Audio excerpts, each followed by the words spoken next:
I just had a question. School district legal status, we have a date putting down the bottom. Foxborough Public Schools were established in. Okay. We had, No, wait a minute. Where? yes, we had a slip for Jack Offlet, and we had read it. Do you still want that in? Is that? 17, just blank, so let's put it in. 17, okay. We're making Right. the changes live tonight, are we? Yes, we are. All right, so, Okay, anybody got anything in section 1778. 17, 78. The only question, we had read what Jack Offlet had written, and we were going to have that, the little history. The note originally was going to talk about prior to incorporation, so I think that's all set. You don't have to type that in tonight, I bet.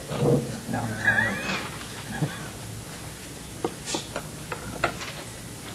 Okay. Okay, anybody got anything else? My only question on the AA is that, and Bev, I thought this was your word, we wanted to, wherever possible, use the word student instead of child or children. So we had changed that on a number of pieces. That's a quote from statute. When it's a quote from Yeah. statute, we leave it. So We don't that's- touch it. Yeah, Okay, that's a quote from. okay. Yeah, you do. My others, and I know that we were still in process, Jim, you were kind enough to explain that the Foxborough School Committee or Foxborough Public Schools hasn't been on, but for consistency, because it is our brand, and No, I already told him about that. So- There's some missing, so he's going to. if we could just, as we go, perhaps put it, it doesn't have to be in 6 times, but at least the opening page, because we may choose to put this on email and do it electronically, and it should be our brand, and I think we should have that stated Okay. there. So I'm all set with that. Okay, section B? A, B, B? No, section D. Anybody else? It Oh, says I thought you were section going to going to walk through A. Yeah, that's what I said anybody who's got anything, holler at us. we're going Oh, okay, I said didn't realize mine. you were skipping. I didn't either, Larry. I thought you were going to go A, B, A, C, A, C. Okay. No, Can we just quickly walk through those and say, sure. any comments on A, B? All right. I have none. ACE. I'm sorry. I got it. AB. I thought we had said we were going to say all students. Paragraph 2, second to the last line, optimal learning of students enrolled in our schools. We had said all students.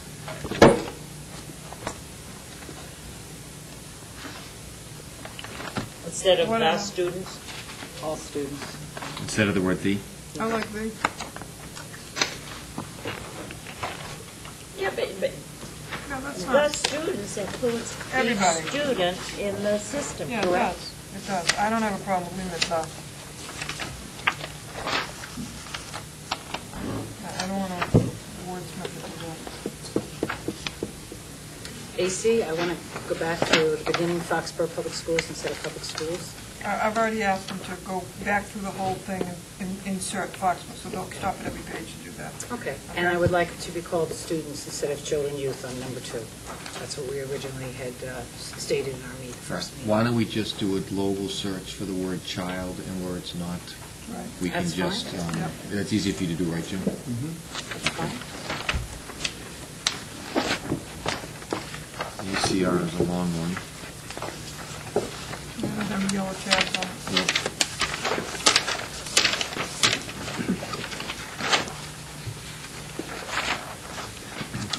Which one? Oh, I didn't have any comments on ACR. Okay.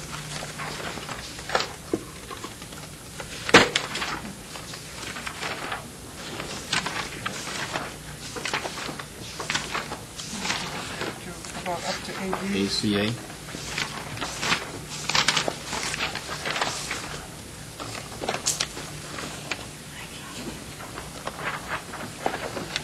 For an ACA, Katie. Yeah, this is a question. Non-discrimination on the basis of sex. I don't even know how to do it. Which one? ACA. ACA, third paragraph down, it says the school committee will designate an individual to act as the school system's Title non-compliance. I thought that's the superintendent. Is that, Or designate. Yeah. so that should say, not school committee, it should say superintendent or designee. I think the school committee technically designates, Yeah. The individual? or designates it's me, and then I can designate. Yeah. So this reads correctly? Yeah, Or should it- Jim, this is pretty standard, I think. Yeah. All right, so we leave it. Okay.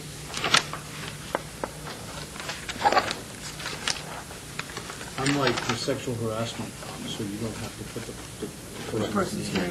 Because it could change. Katie, what we're doing is we're just going through it. If somebody had, we're not going to go page by page. As we go to each section, if you have something tabbed, Okay. holler it out. I Okay? apologize for being Oh, late. no, no, I no. was At the Upper, and I just want to say it's a wonderful concert. I just saw the fifth and sixth graders. I scooted out before the, just amazing, phenomenal. You Just wouldn't very- think they're 5th and 6th graders No, where they're playing. absolutely not. And the new chorus teacher, so much enthusiasm, just wonderful. So very impressive. This is You can catch it now- on cable. I don't know if they were there. And she's a Foxborough graduate. I think so. She Yes, went through, she is. she went Yes, through the She's system. one of my proteges. So I was glad I didn't miss it, I have to say. ACAB? She was great the other night at the high school We concert. don't have anything on ACAB. ACAB? I'm fine. About AD, AD, I We're just, in ACB, or we're up to ACE? yeah. Okay. Page 2 of ACE, a question for you, Chris. Under, it says compliance coordinator, that we designate at least one employee to coordinate its efforts to comply and carry out the responsibility. Was that, do we normally do the assistant superintendent or the business manager, or does it make, just leave it general? It's general, but in this system, it would be the assistant superintendent. Do we want to say that on our policy? No, you don't have to, Because just in what if- case what at if- some point in time Yeah, you you don't gotta have one. change it. You'd have to designate someone else. one thing that I'd like to ask, unrelated to any one of these individuals, but I would like to either have Jim or Wendy, when we finalize these, go through the entire book and pick out the dates. For instance, if it says we're going to do an evaluation June 1st, I would like us to know on a copy that, A, it's June 1st, Yeah.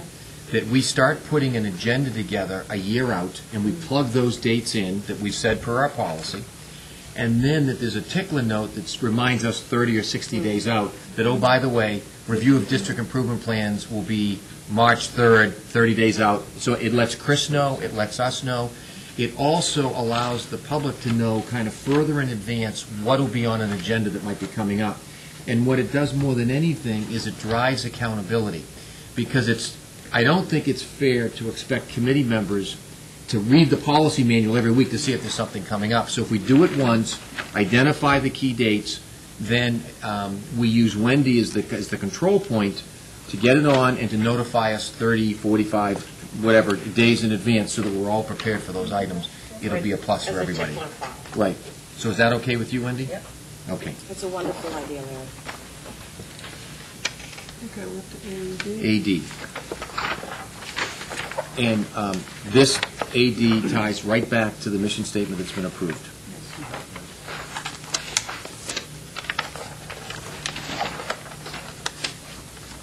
Anybody got anything Are we up to ADAA? AD? Yeah. Right.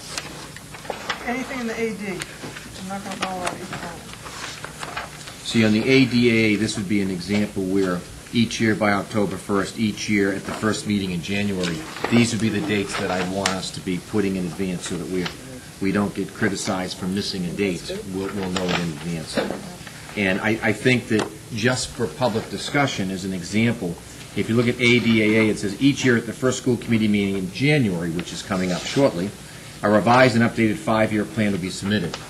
I think we've kind of said that since we have a brand-new superintendent, we have a brand-new assistant superintendent, that we're going to give them that first full cycle to get familiar with everything. And so I don't want people to criticize the fact that the first meeting in January we didn't do it.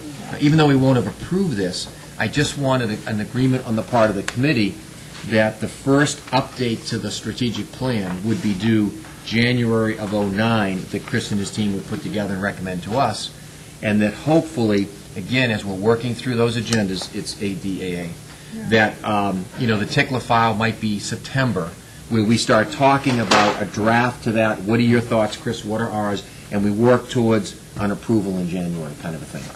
Okay? It doesn't matter, we haven't approved this yet, this has already been approved, it's already here.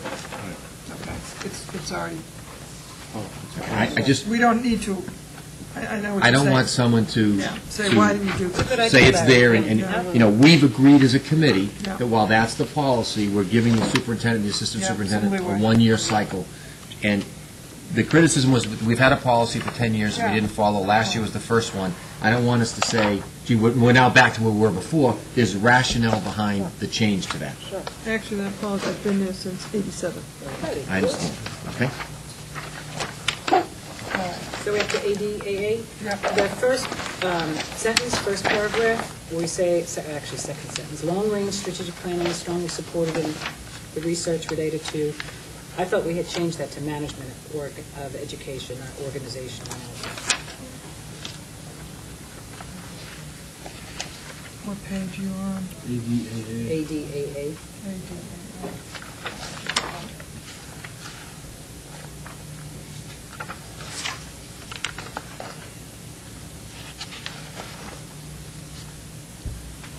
All right, say it again. I'd like this, what we had discussed was long-range strategic planning is strongly supported in the research related to management of education instead of organizational management.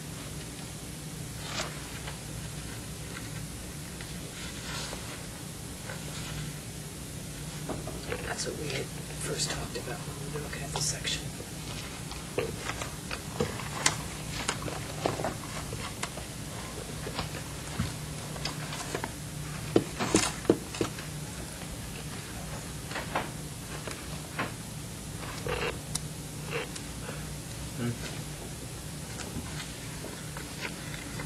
Is that okay with everyone?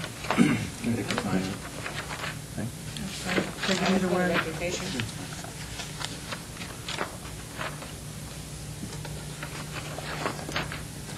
On AE, again, I had a question just for Chris in that, again, part of the accountability is driven here, provisions for staff, resources, stated goals and objectives, performance evaluations, et cetera.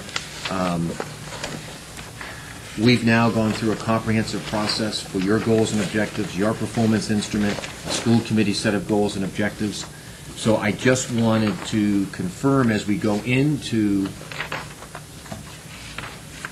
and I don't know whether the schools are on a calendar year or a fiscal year, but when we do the evaluations, that all of your direct reports, like you, have goals and objectives, and that you're satisfied with the performance instrument that you'll use to measure them. And so I guess I wanted your verbal concurrence that not only is this policy okay with you, but you have plans in place to be able to accomplish this over the next 6 months. Yeah. Okay. Okay, go to section B. Because that's been an issue in the past, Chris, that people weren't getting evaluations. So I want to make sure it's clear, and that if you need extra time or you need anything, we wanted to get that out on the table tonight. Otherwise, we'll kind of move forward with that one. We actually been doing mid-year ones this week. Excellent, excellent. Everybody with BA? No, Under BAA, evaluation of school committee operational procedures, second to last paragraph, last sentence. At the same time, the school committee will set an approximate date on which the next evaluation will be conducted. And I thought we had said we would be completing an evaluation annually. against our goals and objectives. Right. See, what I was going to say, Kate, is we say the Foxborough School Committee will periodically establish realistic objectives. And we had debated whether we should say annual or periodically, and which would get us in there or not. I don't really care whether we say periodically or annual, but it's important to say that we will self-evaluate, share that publicly, and then revise goals and objectives after that evaluation kind of going forward. Right? Absolutely.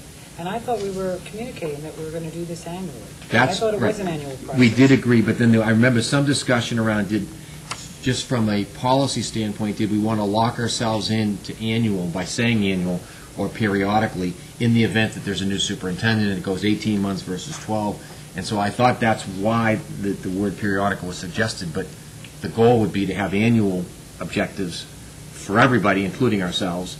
And I so like periodically in the event that it's there's a crisis or something that absolutely needs immediate attention. Jim, So we might want to do it biannually one year. what, do most companies, most committees say annually, or do they say periodically, or? Periodically, well, the first part, there's two different statements here. Establish realistic objectives related to school community procedures and relationships. Sometimes that happens twice a year. Okay. Well, that's why I like periodic. Because it might be some committees they split their meetings. One's a pure business meeting where there's no presentations, and there's a set of objectives for that. And then there's a kind of a public relations kind of meeting where that's where all their presentations, and so if there's no votes taken, there's a different set of objectives for that. And they might be evaluated differently. So this allows you a little bit of flexibility to maybe try different things or different approaches, but I think Kate's point is about conducting a self-evaluation. And this doesn't preclude doing it annually, but it doesn't lock you into, or it doesn't make the commitment for an annual evaluation. It says at the same time, the school committee will set an approximate date on which the next evaluation will be conducted. I mean, that covers both. What's that date? Is it September of next year? Is it, Well, it would seem to me to be fair that the evaluation should be in the April timeframe or March timeframe before the elections, so that the voter can decide whether the school committee, and in those running for re-election, if someone runs for re-election, how did they do against the goals and objectives? Doing it after the election somewhat defeats that purpose. So from my viewpoint, well, the counter to that is you're still in the school year. So you might be scheduled to complete the goal and objective, but it may not happen until the end of May, beginning of June. So I guess if you have a timetable built into the objective that by April we want to be this far along, if you're taking it to that specificity, then that's fine. well, there may be something that says by June, but in April you're either on track or you're not on Right. track, and you're either able to talk about the fact that you're on track or not on track. Right. The other thing is that when we list here communications, school superintendent relationships, how closely does this tie to what we just agreed to? We agreed to a series of topics, so to speak, and then we have specific strategies underneath each of those. I would think we'd want to make sure that these 9 tied closely back to what that we agreed, Katie, that you put together for us, so there's some consistency. Now, every year, if you wanted to change those, you could change it, but if this is meant to be kind of a guide, we ought to use the one we just approved as the guide.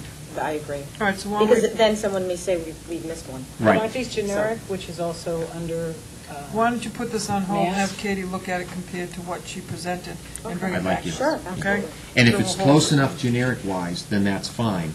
But if there's some tweaking that has to be done, I'd rather tweak it before we approve the revised policies.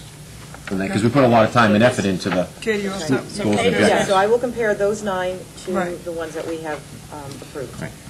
And then the question is, do we want to commit as a school committee to adding the words "an annual self-evaluation"? Well, Whether let's you see put a let's see what timeframe she or not. does, and I like periodic, but because we may want to do it biannually. What happens if we need to do it 18 months sometime? Well, you could put periodic down here, too. See, what he's done, this is separated. So down here, this is a separate paragraph, so if you wanted to use periodic, you could, but there's no reference to when this would be done. It just simply says, when we do it, at the same time, we'll set a future date, which is somewhat vague. And the question is, do we want that to be more specific or less specific? and however we want to do it, but let's not continue to say publicly that we're going to do it annually if we're not Right. willing to be specific and write it. So to me, the whole point was that, one, we would have goals, and that we would self-evaluate. We Right. would take a look at those on an annual Annual. basis. So Well, that's what we've said in our goals. Right, so that's why That's what I we would said. prefer to say So, annual here. Yeah. I'd So rather be more specific on I think that. annual in the second piece, or Right. or the first paragraph as well, Larry? The second piece. Yeah, that's, Second right, piece. yeah, I don't, So when the school committee's completed its annual self-evaluation? Right. yeah. Yeah. Okay. And then we'll just 1 through 9 and make Yep, sure we're I okay would- with that. Yes, I'll do that. anybody in the BB section? it's a long section there with us. Well, no, I'm the saying B- BB. Yeah, yeah. Oh, you said BB. I'm sorry. BB.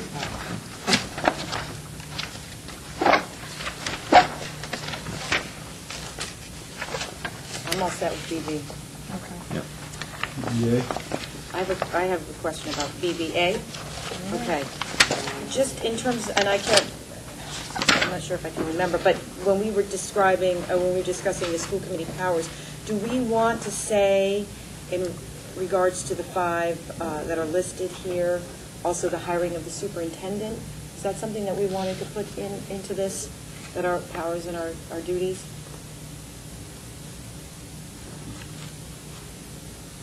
As well as the assistant superintendent, business manager, special education director? Is that something that the group wants to? Well, when Massachusetts General Law, is that what you reference these?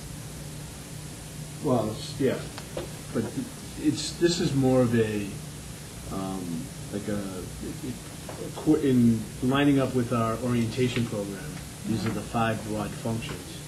In the personnel side, I mean, when we talk about personnel, you talk about the superintendent in Section C, and you talk about the superintendent, it clearly states that the school hires the So we don't need to repeat You don't it need here. it, school no. is. Okay. I didn't One know. change we talked about here was, it used to say for establishing goals and policies, and we changed it for establishing educational policies and adopting goals that will Right. Yeah. That was the only change made when we originally. Yeah, you're saying it's in C? Yeah, it is. Yeah, okay. It's Yeah, very okay, and I just didn't know if it needed to be there as well. Okay, that's fine. Anybody else in that BB That's fine. section? All right, then go to BBB, anything in that section?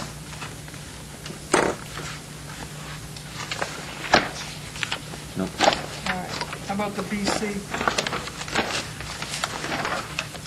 Nope. How about the BD?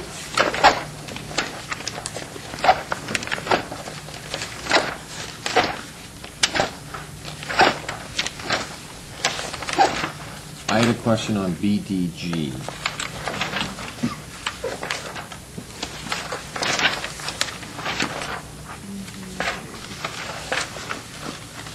School attorney?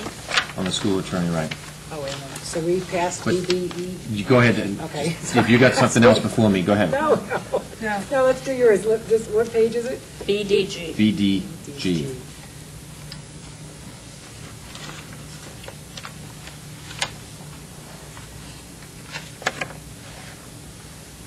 When you look at this, the Foxborough School Committee may use the services provided by Town Council. The school committee and superintendent may seek his or her services to council. We had a long discussion, I think, when we looked at this, as to whether or not the school committee or the chairman or any individual members could seek guidance from the council. And I wasn't sure, I just wanted to revisit what the committee discussed that night and if the committee was comfortable with the wording that's here. See, a decision to, the fourth paragraph, a decision to seek legal advice or assistance on behalf of the school system will be made by the school committee. What we've generally done is we've given that power to the chairman, so if there's a question that comes up, the chairman calls council or whatever. We've not done it kind of as a school committee thing. And so it just, we had a long debate, and I just wanted to make sure we were comfortable with the wording. Well, I agree with you, and I was for chair. I think that power should be held by the chair, but I was overruled, so. Yeah, but I That's don't know hard. whether it's So- in school responsibility or whatever. In other words, to do things, you need to go through. I think that's outlined, and I think that would encompass. Well, it I just, don't think that's, I think Larry's got an excellent point there, and see, the fourth No, paragraph, I know what you're saying.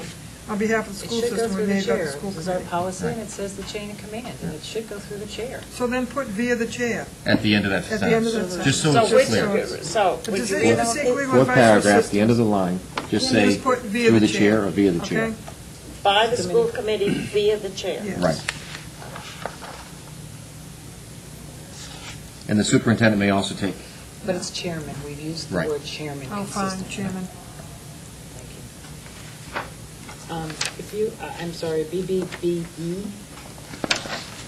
B, BBE. Expired term fulfillment.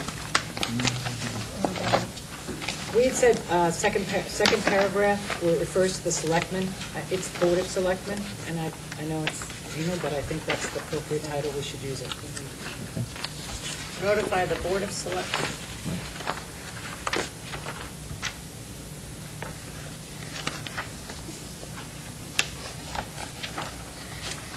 And I had a question on BCA, which is School Committee Member Ethics. And this is just my question for you, Jim.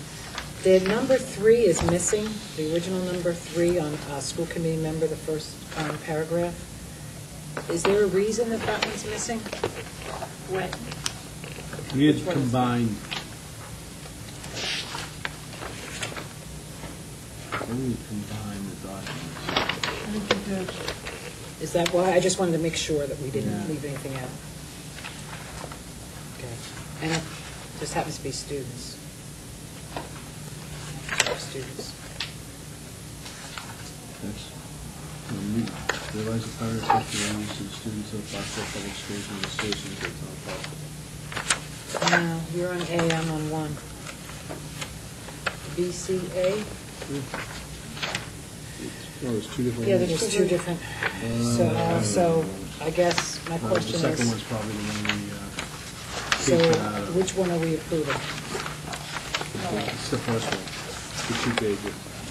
The second one shouldn't be there. It should have been on that. Because this is the one I cut and paste out of. So Yeah, the it's mask the is first going away, or, The 1 page, version 2, which is version 2 at the top of the page. Version 2, that's going away. Yeah. Should we Right. pull that out? Yes. Just put an X there. Put an X We can there. just put it Just put right an out. X there. Either way, or put an X there.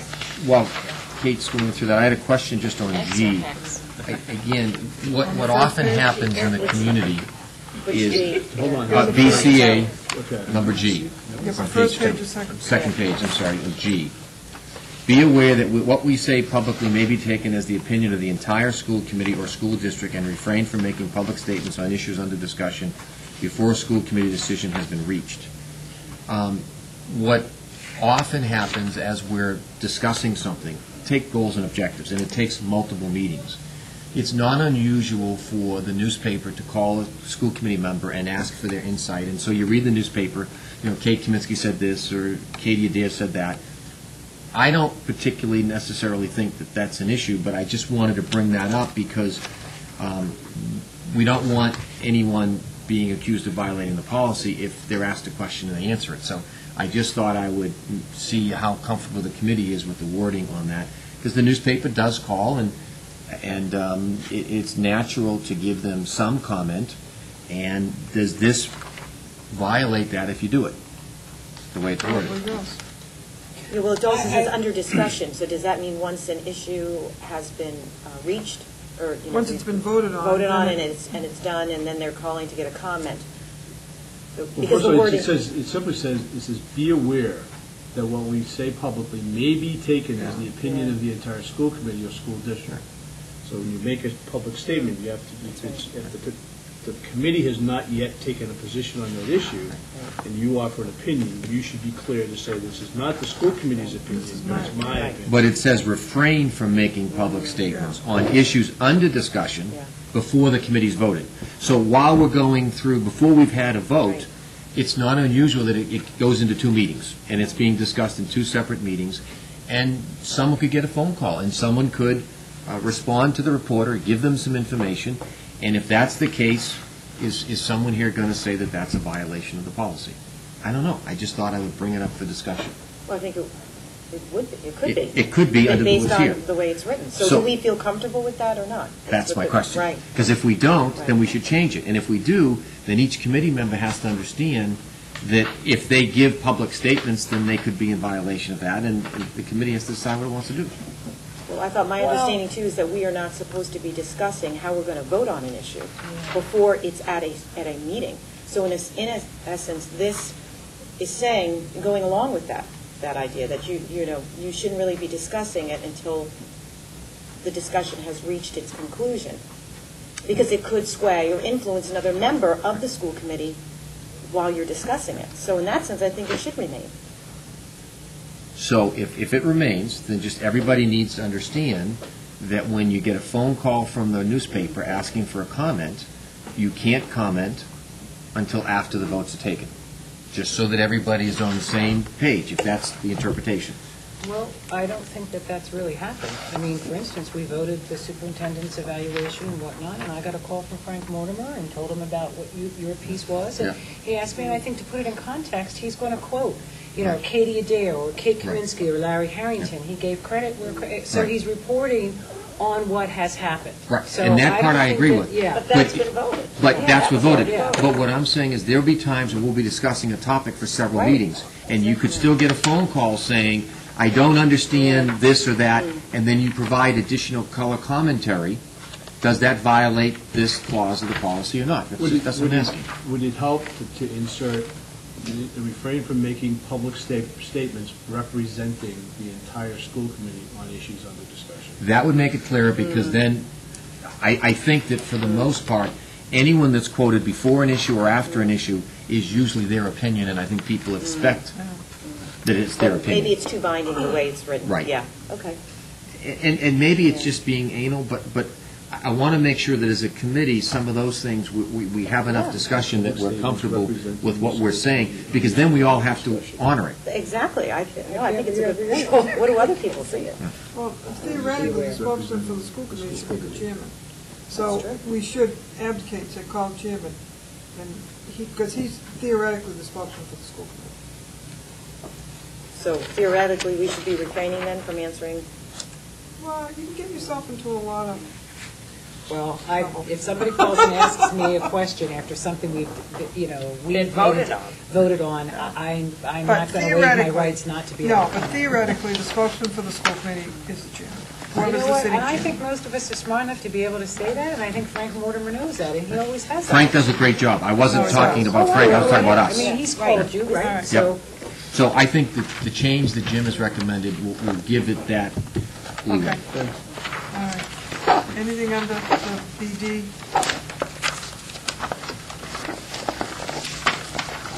yes, I just had a question for you, Jim. Did we eliminate BDC appointed committee officials? Because I had it in my other book, and I couldn't find it here. Which one are you on? The one, BDC. And it's not, so we eliminated that. Because it was the superintendent. Okay, so when we do this now, will BDD become the BDC? No. Okay. So we're going to have like letters in between? Well, in case you ever need to use that code, it's there. Like the Dewey Decimal System. Just as an FYI, under BDB, number 6. BDB, Yeah, BDB. Duties of the chairman, be public spokesman for the school committee at all times, except as a responsibility especially delegated to others. Okay? All right. Anybody in the BD section? BDF, is that fair? yeah, BDF. Okay. We had some sensitivity to this, we're on advisory committees to the school committee. There was some sensitivity we articulated because we have an advisory committee in town, which is an entity. So I thought we had decided we were going to use task force, and then we kind of got caught up in that, and you were going to kind of think up another title for us? I don't have a problem with advisory committees, because essentially that's what they have, if you put them together. Yeah, and it says that in the text, Martha, but I have a problem with the title of advisory. Yeah, but then it takes away from the whole context of what you're saying, as to what the function is. Well, if Because we it want to change says- our mind, that's fine, but we, I- as a group, had said we were uncomfortable with the word advisory. So I'd just like to flag it one more time before we I don't approve think it. I was ever totally uncomfortable with it. And where it's mentioned advisory in number 1, number 2, I'd rather have the title go along with the, Right, and it specifically says in Need of number it. 1, to serve as task forces. and functioning of special advisory purposes. committees. I just don't like changing too much.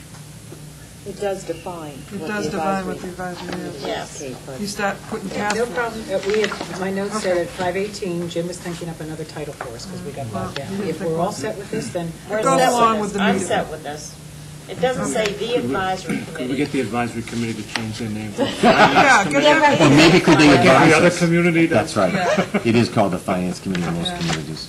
All But maybe we could Then send we it. could call suggest be called the AdCom. Yeah, That's the problem. Call And the then we get- FinCom, which everyone else calls them. Right, Yeah. that's correct. How You about can work on that. special? No, No, no, advisory you're okay. I committees think to the school committee. I know. Okay, where are we Because now? it's plural. All right, BDF. Question on BDFA, Yeah. the school improvement plans. I may not have written it down correctly, but I thought we had talked about that they were going to be submitted annually and they were for a 2-year period. Where are you looking at? Kate? Yes, okay, The where are we, first please? beginning sentence, the principal in conjunction with the school council shall be responsible for preparing a 2-year written school. E-1. Oh, I'm sorry. BDFA. E-1. Right. Which means exhibit, right? Okay. Written school Under improvement A, plan. 7. Preparing a 2-year written school improvement plan submitted annually. What are they now, Chris? 1 year or 2 year? Well, it depends on the district, actually. I think we just started ours as annual. Yeah. I thought we changed from Yeah. annual to a 2-year period. In our district improvement plans, I thought that's why we had changed it. To the school improvement plans? The school improvement plans. The now Ahern cover is a 2-year, is a right? 2-year If plan. they have I don't think certain, they're all 2-year, but I can check. I'll check. All right, All right, so let's clarify that piece. Because the district improvement plans are new, Right. Chris in 2 years, okay. all right? So we'll put Chris on So that. If you Chris go is back checking on to this. BDFA, BDFA, so it should be like right in front of it. right? Look at number 4. Every 2 years. So it's stated in the district Yeah. improvement. Okay.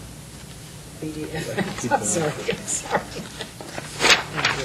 That's why I sat next to you every 2 years. Well, that's, so, I just, whatever it is, I want us to be consistent. Yeah. Well, so just make sure it's consistent, Jim, through the rest of it. But all the BDFAs are consistent in the 2-year timeframe. Okay. And also on BDFA E-1, under number 7, under A, it says the council shall have no authority over matters that are subject to Chapter 150E, the collective bargaining law. We put in or budget approval. They don't have, and they don't do collective bargaining, Right. and it may have a budget impact, They but don't they're have not, it's They don't a have clear line. authority there. They don't have the budget authority. Okay. Right. Is So, everyone comfortable with that? Yeah. Yeah. Bargaining law or budget approval? Right. okay. Okay. BDF,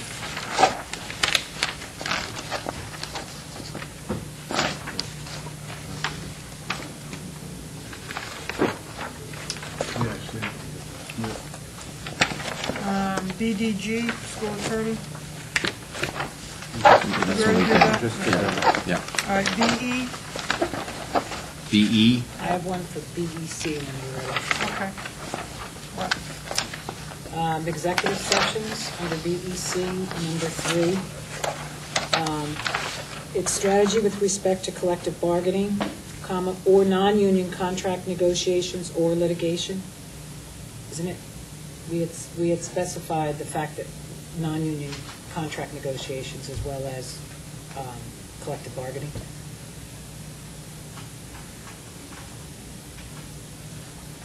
he's wiggling in his chair. Well, Can you do non-union? they can, but it's the same thing. Yeah.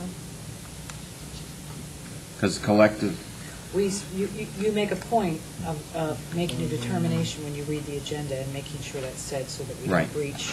right, I try to read the exact quote now. Yeah, and that's one of the phrases that we're,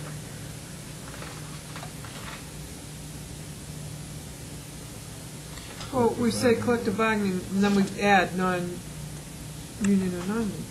We say union, Kate's saying, we now say union and non-union, so if we say that, why not put it here so that it's consistent? Okay. Okay, That's put it all. in because we there. don't do collective bargaining for administrators, so that's right. Correct. And I question under So number that was 8, number what, please, again? Number 3. 3? 3. So we're All right, going to so you're use just gonna add that? union or non-union, correct? no, just non-union. Non-union, I believe it'll say, if this is correct, Jim, strategy with respect to collective bargaining, comma, non-union contract negotiations, comma, or litigation. Is that correct? Non-union negotiations, all, comma, okay. And my question under number 8, were we to consider and interview applicants for employment, the only position that the school committee would involve in, that might qualify would be the position of superintendent. Do we need to, but it's also the director of special education and the business manager? No. So, but do we have to put that in there? We don't do it in the Executive You session. don't do an executive session because the beginning part of the process is done by the Superintendent. superintendent, and the superintendent brings a recommendation to you. To So we don't need to, the school okay, so committee. we So don't, you that's can't an take that in approval. executive Okay. session. That's done at all. Okay? Okay, BED, everybody?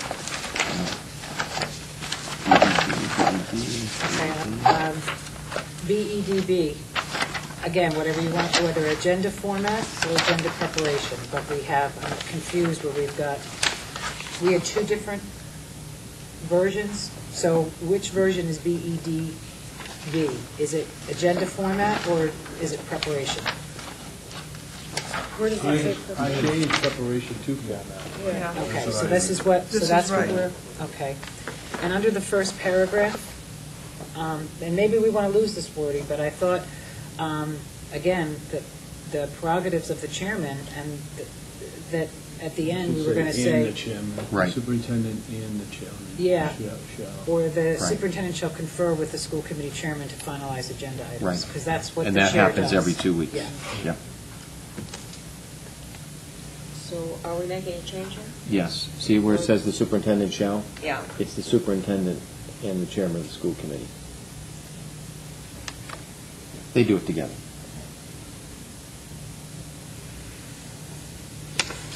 It really gets done by Wendy, but that's where the power Let's not be thing too public about that. is. Wendy's the power She's player. the one that types. Oh, yeah. Okay. BED, anybody?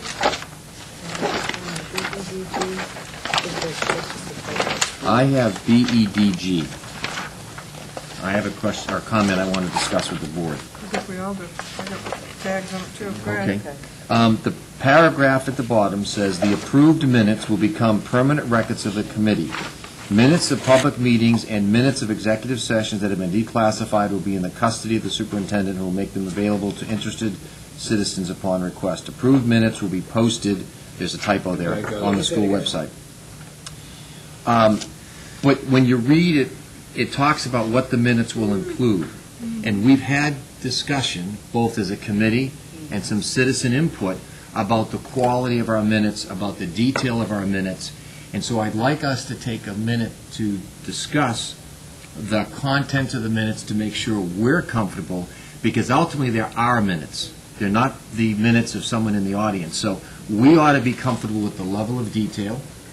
What's the appropriate level of detail? That's what ought to be discussed in the policy, and it's the committee's decision to vote that. And if someone doesn't like it, that's their issue. But I'd rather us discuss it as part of the policy. Are we comfortable with the level of detail that this policy then states? For instance, it says, the minutes will include names of members present or absent, a complete record of official actions taken by the committee relative to the superintendent's recommendations, to communications, et cetera. How much detail do we as a committee, for instance, Joe Smith addressed this topic. Is that sufficient? And we attach Joe Smith's written statement, if that's the case. We've been criticized in the past because sometimes we haven't put enough detail in. Sometimes we've been accused of putting in incorrect detail. And so we've tended now to say, if you have a written statement, we'll attach that to the minutes so that there's no, and then the minutes don't have to have a long description of what it was the person's point of view was. And the reason for that is, A, we have the statement, B, we have the videotape, so the minutes don't need to be a detailed transcript of what the person had to say. Because we do have a copy, and that's what this refers to. So the minutes should reflect the flavor of the discussion, but And the votes. but remembering, it's not just the flavor and the votes. There is a videotape, it's kept permanently, you can see it on the website, and now we're asking people to attach their written statements. So I just wanted us to have a discussion and be comfortable with this, so that when we do our first and second reading, if questions come up, we're prepared to address those questions. I think it's good. I'd like to weigh in. We've now talked about it. This is probably the third time, and I'm very comfortable with this. And Martha, doing you've it done- this way, yeah. Yeah, you talked about it in public when you were chairman. Larry, you've talked about it, and we've talked about it in our policy. So I think it's good to just to have this discussion and just to throw my two cents. My consensus is I'm in full support of it. I think it makes our lives Especially now that easier we have and a Linda's copy of the easier. meeting. Yeah, It doesn't have to be a 5-page. I agree. Jim, is this looks to me like pretty standard language, and Actually, it was built off of a recommendation from the supervisor of public records. that's what I thought, Yeah. yeah. Okay. I think that's important, too. Because it says here in the note, the minutes are not a transcript of the meeting. Audio and other videotapes of meetings may serve the purpose of preserving the record of discussions. They do not, however, have to be reflected in the minutes. And my point was, there's that debate about how much we put in to get the flavor of the discussion. And because what Jim, what you said, I believe, was that 3 years from today, if someone's looking at the minutes, they should have some feel for what was discussed. And that's where we've had some debate in the community, that some people have indicated the minutes should be more detailed. Some have said they need to be less detailed because we have copies of the videotape. The committee, it's their policy, we decide what it is, so we should be comfortable with that's going to be one way or another, so that if the questions come You up, have to we're understand, there is a comfortable. minimum requirement. Correct. This exceeds the minimum requirement from the Right here. supervisor of public records. Yeah. Which, quite honestly, what time you started, who was there, any motions, and any votes taken. That's Time all, left. that's the minimum. That's the minimum that your minutes have to have. This is saying, recommendations to, actions taken in communications into all business transacted. Resolutions, motions, exact wording, so forth, reports and documents related to formal motion may be omitted, but they are referred to and identified by title and date. So if you have another public document, you can refer to it, but you don't have to then copy that other document into the minutes. You can Okay. simply attach it or Right. make reference to it. Right, which is what we've been attaching those Right. those statements. Right. And that way there, it's easier for someone looking at the minutes 3 years later to see exactly what the person said in their statement, as opposed to how we characterized what they said. Right. And so our view, that was our view of, because we got into this debate, Jim, subsequent to doing this review, that we at times have people come and they read 5-minute statements or 4-minute statements or 6-minute statements. What we've said is, as a matter of common courtesy, number one, we would like a copy of it when you come to the meeting. Not before the meeting, but when you get up to read it, please hand us a copy. It's common courtesy, number one. Number two, it allows the committee to follow through a fairly long statement with something in front of them. Number three, it allows them to make notes for follow-up or questions or whatever else they might want to do, which is easier. And finally, it allows us to take the document and attach it to the minutes, so there's no question that we skewed what the person said or didn't say. And so then there was controversy that it was a First Amendment issue or other kinds of things requiring people to provide a copy of the statements. There were comments that by doing that, we might read ahead, we might see they're going to criticize, we might prevent them, and we've said that that is not our intent at all. Our intent is very clear to do use it for the 4 purposes that we've talked about. And so there was some discussion, well, then if that's the case, then I won't prepare anything, I'll talk extemporaneously, and will you prohibit me from talking extemporaneously? And we said, no, we wouldn't prohibit people from talking extemporaneously.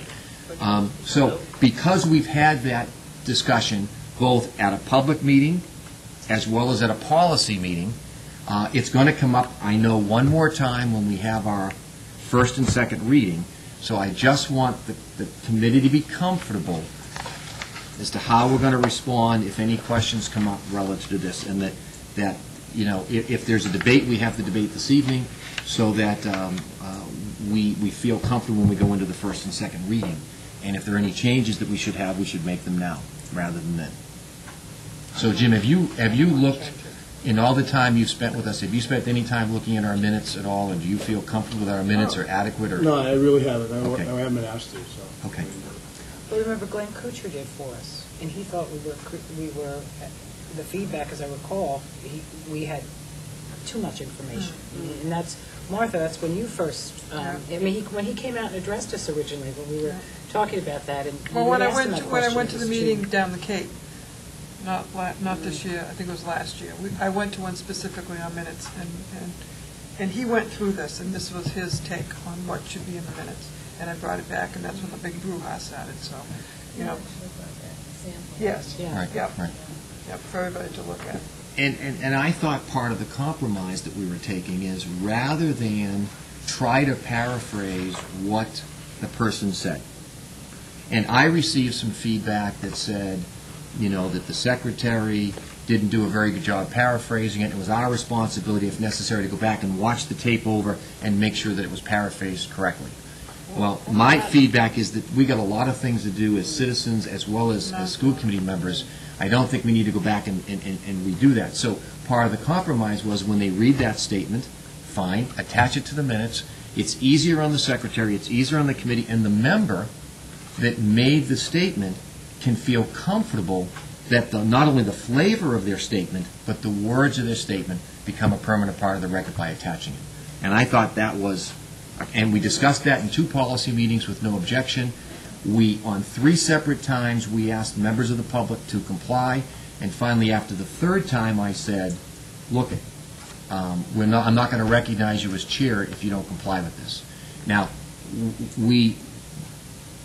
I used the word policy. Someone said, well, you haven't approved your new policy, so it's not a violation of the policy. So I don't want to get into semantics, whether it's a practice, whether it's a policy, whether it's a request. What I want to do is clarify it going forward so that the citizens and the school committee understand what it is and that we have it correct, so it's fair for everybody. I'm comfortable with this and the fact that there is a videotape. So if anybody ever wants to go back and see what he said, she said, it's there. I don't, it gets to be. But attaching their written comment then adds one more degree of certainty is what the person was trying to say. That if they want to go back and watch the tape, that's fine. I'm comfortable with this. Okay. Everybody else? I'm comfortable. This is good. Okay, now on to the next one, Larry, which is just the next page, BEDH. I had a couple of comments on here. May I just ask a question? Yeah. We had conduct and responsibilities of citizens at regular meetings, and I thought we were still going to use that or use part of it or merge something, I've forgotten. But that's the piece that we have on the back of our agenda. Right. It's not here, so does that mean we're not going to use that? That won't be our policy anymore? I think it's saying that this is going to replace that. Okay, that's what I wanted to be clear on. And I had a couple of questions on here. Number 3. Yes. All questions posed to the school committee during a meeting must be presented before the start of the school committee meeting. Yeah, I think we are. Subsequent to the meeting, all questions will be answered. Well, there's 2 issues around that.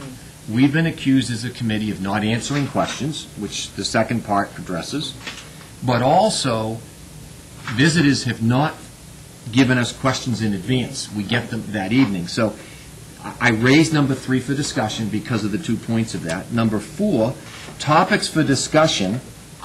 This is public participation now. Topics for discussion must be limited to those items listed on the agenda. We often have a visitor that's talking about something from 4 years ago, 3 years ago, 2 years ago, 3 former chairmen ago, a school committee member who's been gone from the school committee for 4 years. Those items are not on the agenda. So they're talking to items that this policy would prohibit them from talking to. So we need to be comfortable being able to talk about that. And then number 8, written statements longer than 3 minutes must be presented to the committee and the public before the meeting. I think what we said is at the time of their speech, not before the meeting. We're not looking to see it in advance. We're looking to see when they start reading their statement for them to give it to us. And so I think 3, 4, and 8 warrant some discussion from the committee because it will certainly have discussion in the first and second reading. So we should have some of that this evening, I would think. And there's maybe there's other points that others have a concern with or a question on. Number 3, originally, this is new. This is new, because that wasn't in the copy that we reviewed. So maybe that's part of it, and I think we all flagged number 3. Right. Yeah. If we're going to keep it, we need to have it read the way we want it to read. Right.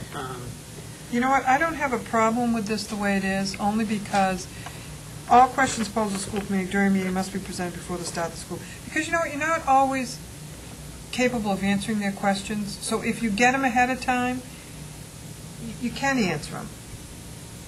And I kind of like this.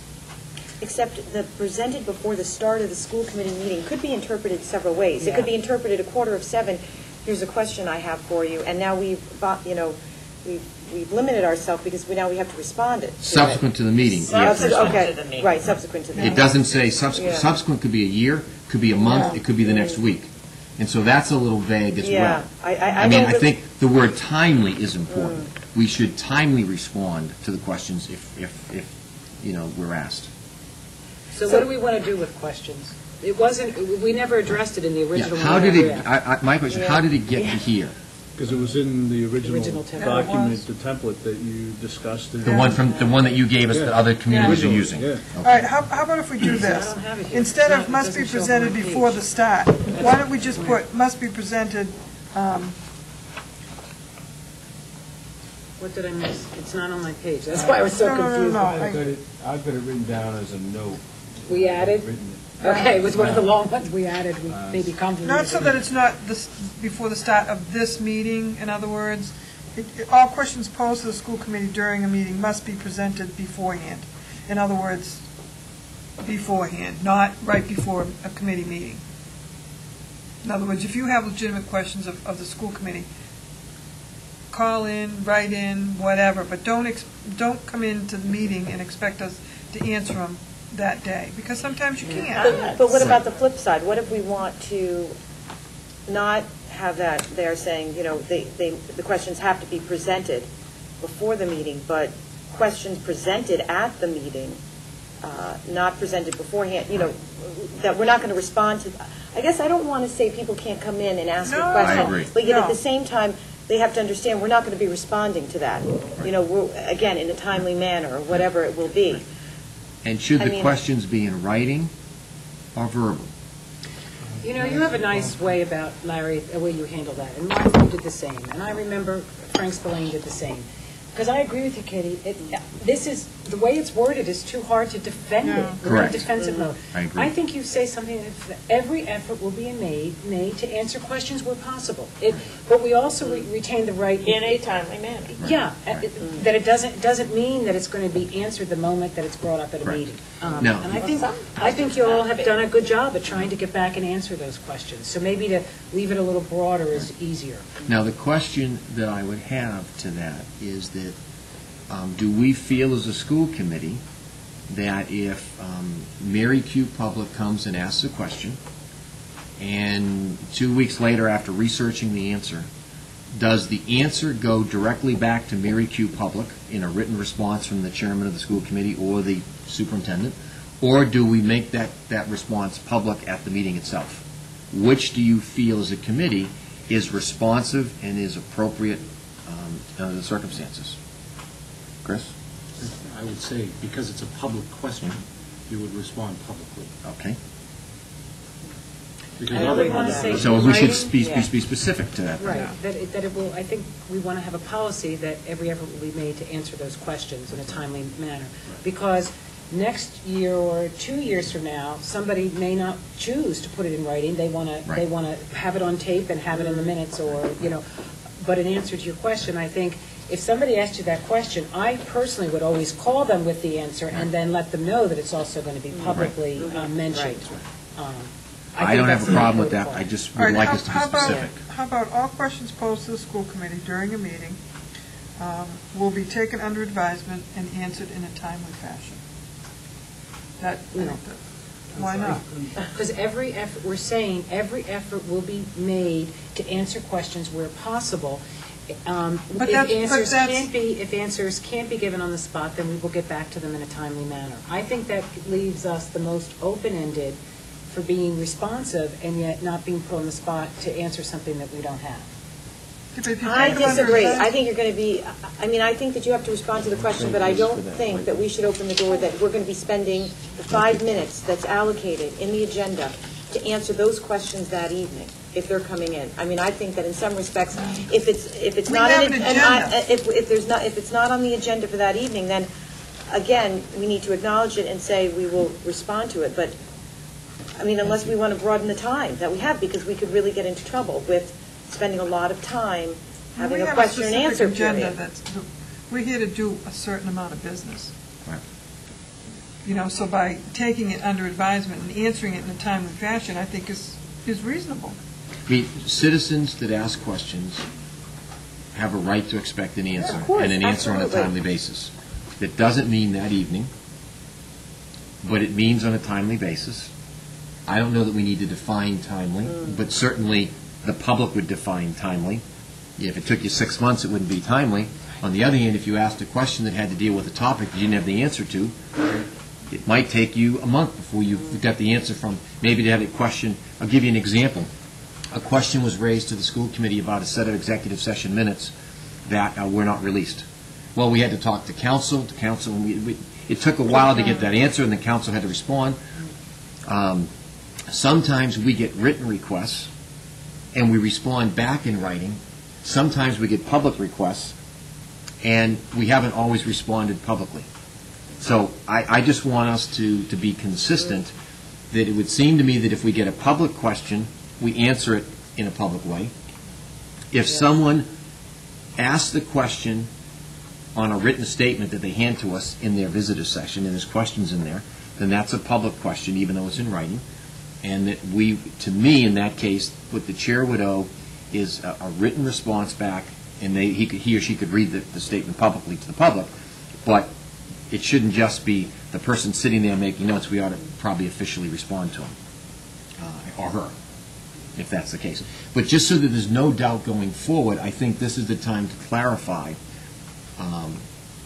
that questions of any type will be answered in a timely manner, as available, or as whatever word you want to use, whenever possible. Whenever possible, every effort will be made to answer questions. In a The timely chair manner. will, yeah. Mr. Chairman, I want to ask, just to It's clarify Madam a question. Chair, she runs the meeting for policy. There are two types of questions. One type would be questions that would come during the visitors portion of the meeting. Right. Which I think is what you're driving at here. Public, that just, yeah.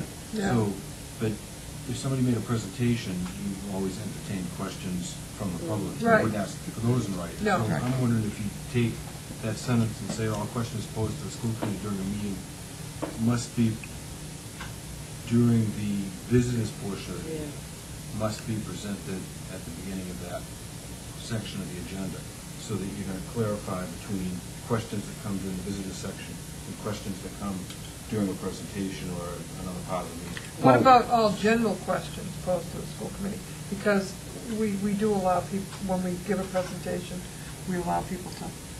Or what about all questions posed to the school committee during the visitor section?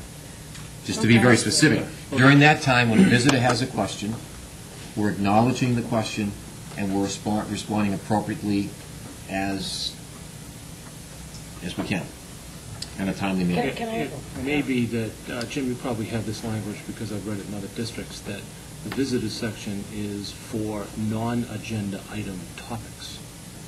So that would, then you would be asking questions, and because it's not on the agenda, you wouldn't have any obligation to answer it because you wouldn't know what the But that question conflicts is. with number 4 that's on here.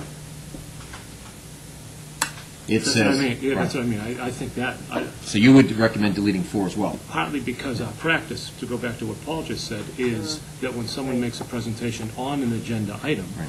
that the committee generally asks questions, and then we tend to open it up to the public. Yeah. So if you limit the visitors to non-agenda items, Right. you've kind of covered both sides of that. So eliminate 4 here? Well, I think you just have to I mean, I don't personally have a problem in the visitors with someone asking a question about something that's not an agenda item. It could be a question on, it could be a criticism of the chair or a criticism of anyone else. Whatever they want to say in their time, in their allotted time, I think is their right to say it. And if as part of that statement, there's a question, then we owe them an answer. And not necessarily will they be satisfied with the answer they get, but we owe them an answer. But I do think they have a right to, as long as they stay within that time limit that we've given them here, to talk on any topic. The question becomes one that's, at least from my standpoint, as I've talked to people around town, what people get frustrated with, at least in their conversations, is when people bring up stuff from 4 years ago and 3 years ago and 2 years ago, things that are not even germane to what we're focusing on today. And some people feel that it's deliberate attempt to discredit people from the past or to teach us lessons not to go back to the way things used to be. And so, as a committee, if people can say anything that they want, then they can talk about something from 4 years ago or 3 years ago. And if the committee's okay with that, then we ought to be clear that whatever they want in their 3 minutes is their 3 minutes, or it isn't.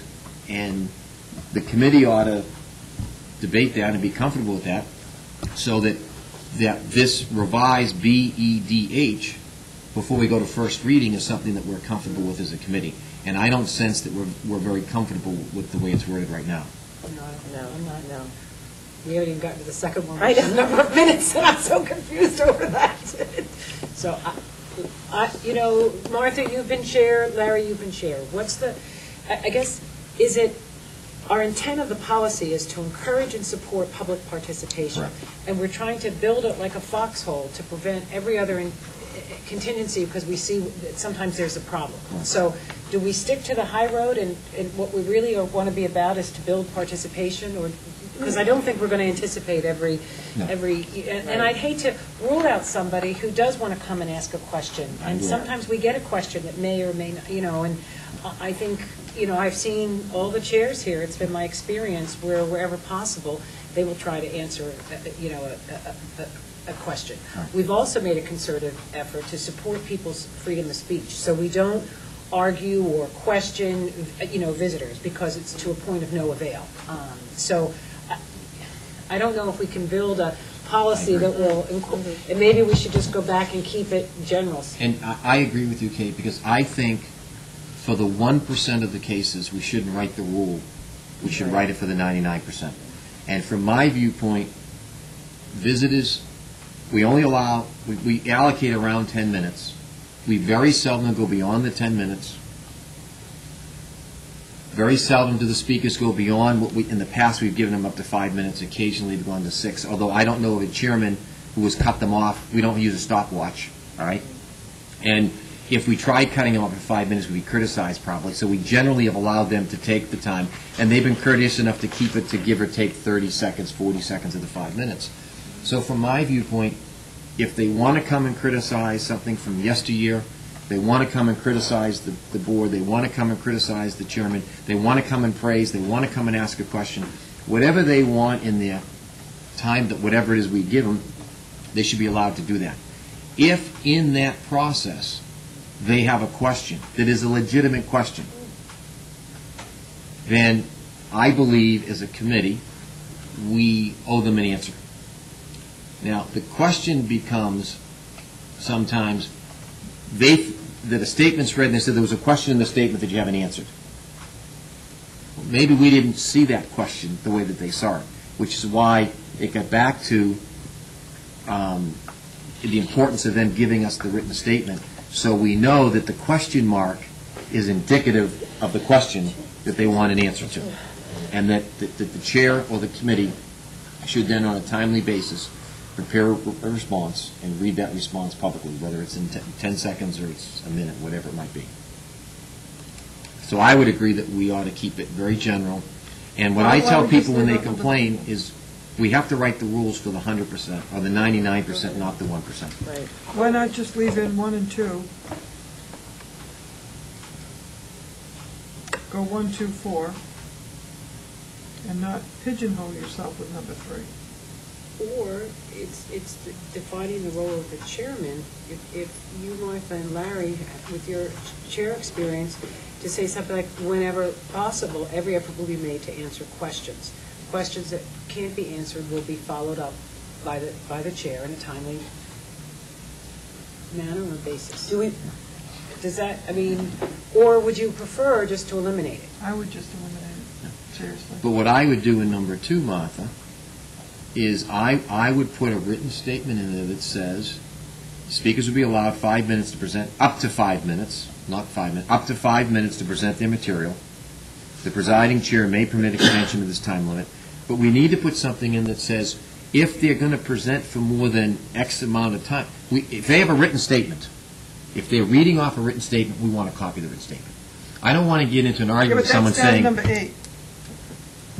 I know, Right, but number 8, shouldn't number 8 and number 2 be kind of combined, so it's Okay. clear to the visitor Put 'em together. what the rules are?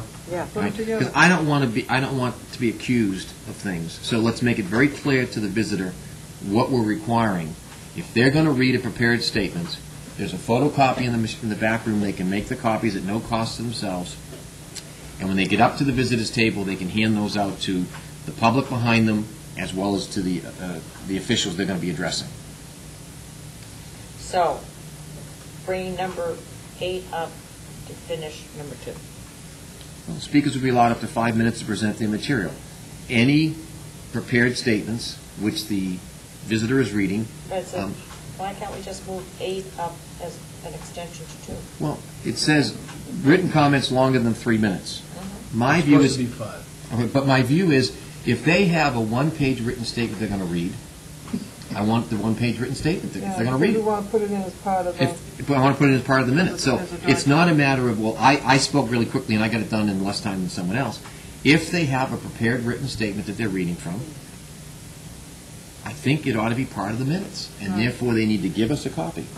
And that's why I would expand number 2 to say that, Can I- if that's what the committee wants So to when we do. say written comments must be, doesn't really matter how long it is. Right. Written comments must be presented to the committee and the public. for attachment, For yeah, okay? Or period. written statements, or, I mean, again, I don't want to get into an argument with someone over the word. Well, it's not a statement, it's anyone reading prepared remarks Right.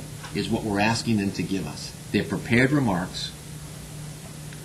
We're just asking for a copy at the time of the meeting. Now, To be attached as part of the minutes. it doesn't bother me, all right, because Chris and I were in a meeting, this was brought out in one of the criticisms of me, when it brought up the question of my integrity.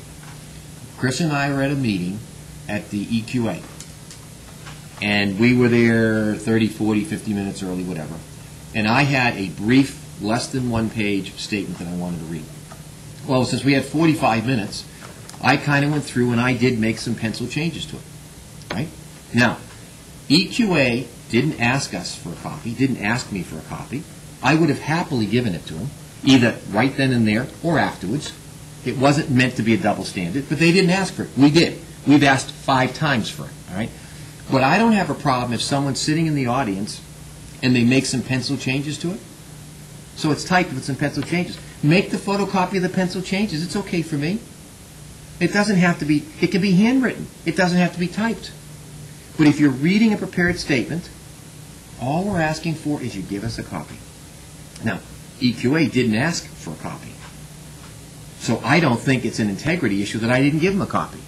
Had they asked for it, they would have got it. Period, end of story. So I don't mind if it's pencil. I don't mind if it's typed. I don't mind if there's words crossed out and they've changed the words, because as they've had a chance to think, they've refined what they want to say. I'm okay with that. Okay, so, Can I just, will that cut so far? Yep. To make sure, maybe we're here. No changes to number 1. Number 2, speakers will be allowed up to 5 minutes to present their material.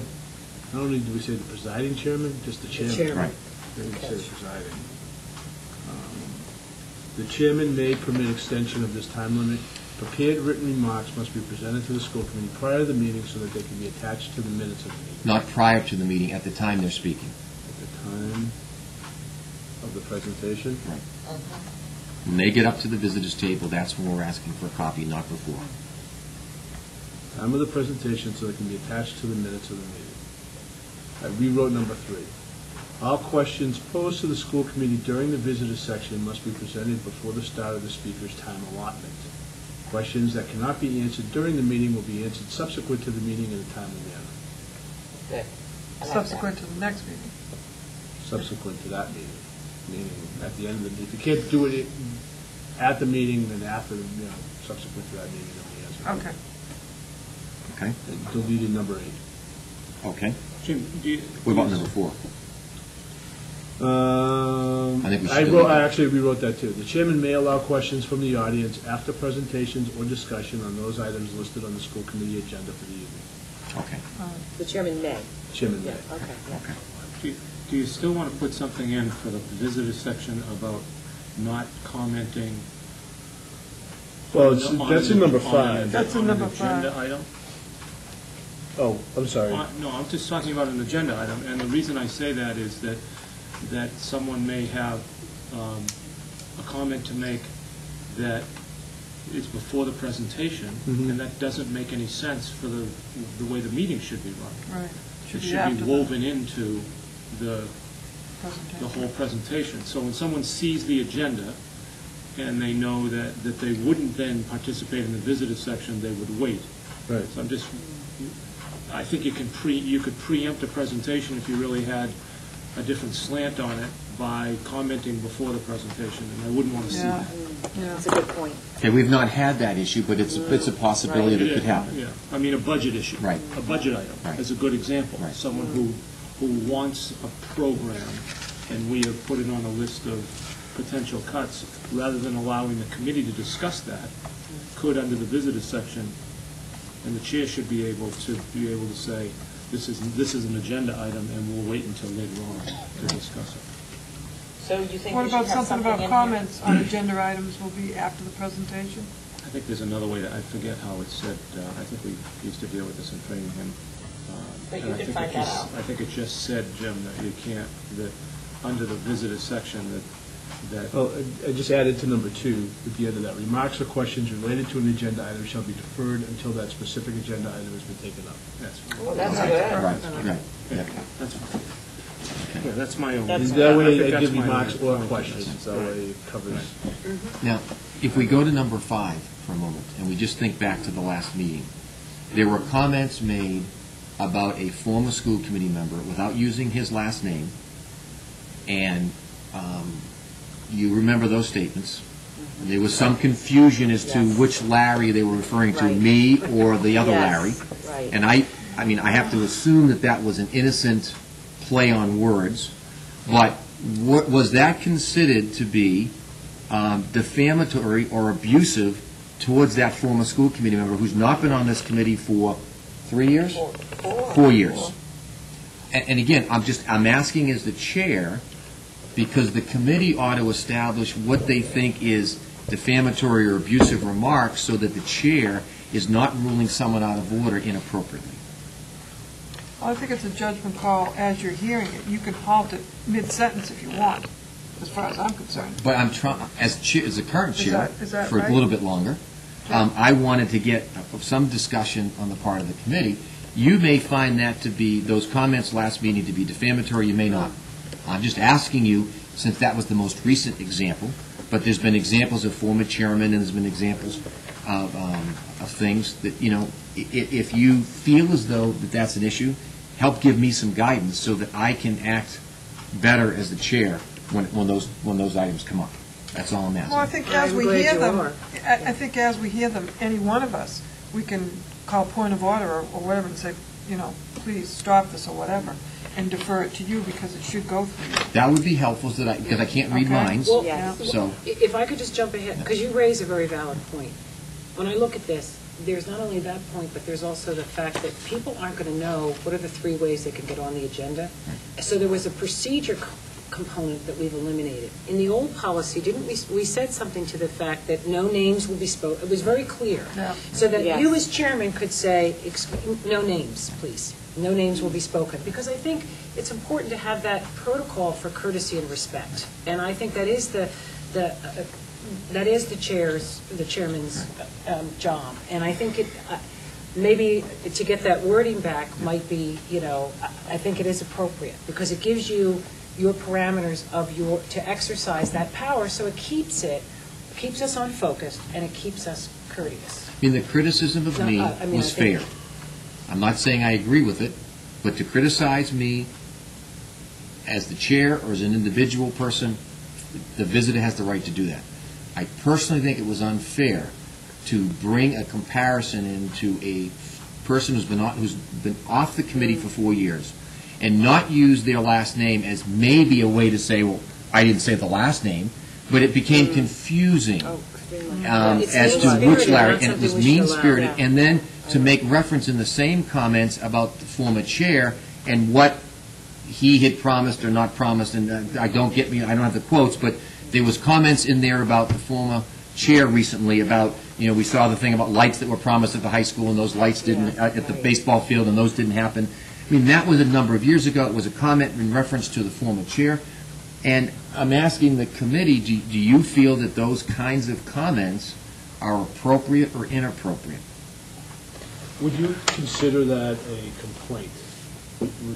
About Somebody made, did you hear a complaint against the public officer?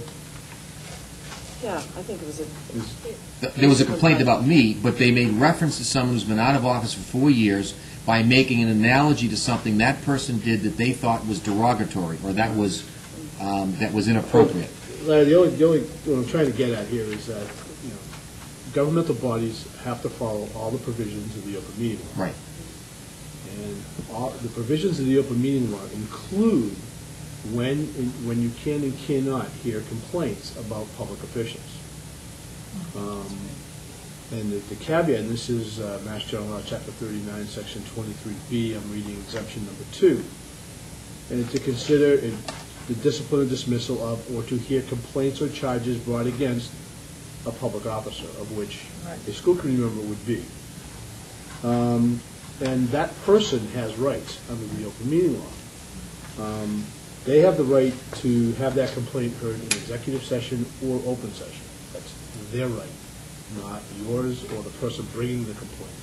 But is that referring to someone who's been out of office 4 years? Well, wait a minute, if the that's in complaint here. is about... That's in here later on. If the complaint is about their performance when they were on the board, then they were a public officer. Okay. They have the right to be present, they have the right to be represented, and they have the right to speak on their own behalf.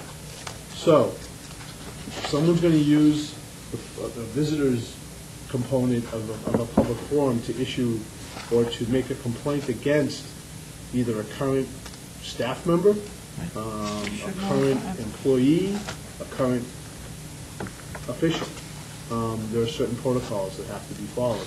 How about former? Well, if they're complaining about the person on something they did a week ago, this isn't the forum for that, because... Well, it's somebody who's no longer part of the board So 4 years ago. if the complaint is related to their performance 4 years ago, then they were a public officer then. Correct. All right. Now, again, this may be the wrong place to say this, but I do want to remind people that the law actually very emphatically states that no person shall address a public meeting without the permission of the presiding officer.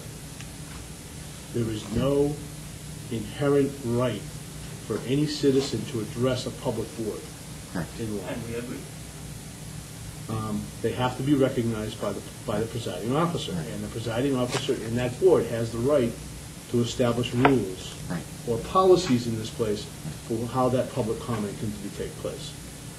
And I'm seeking some guidance based on recent examples of statements made by visitors as to try to determine were those statements appropriate or inappropriate, and should I have ruled the person out of order for making those statements or not. I'm trying to get some guidance, not only from the committee, but from both this professional and this professional, so that going forward, both we and the visitors can make sure that we're doing things the way we should. If there's a comment or a complaint being brought against a former school committee member, this isn't the forum to do it. Right. Because that person's not on this committee anymore. You have no jurisdiction over that person. You can't then take corrective action against that individual. Correct. The complaint should be addressed to that individual outside of this forum. If it's a... So you would say... I would have said it was out of order. You would say it's out of order, okay. In our old language, we did say names of individuals will not be discussed, because But it's public comment versus You can even go the public next step. complaint. If a reasonable person can make the connection between a comment and a person. Right, exactly, Yeah. yeah, former chairperson or whatever. If you say, yeah. former chairperson who was here 4 years ago, Yeah, Everybody knows who that was. right. Well, that's what's been happening, and but it's that's still, mean-spirited, and it's not... that's just as well as saying their name. That's Yeah, the exact I same. know.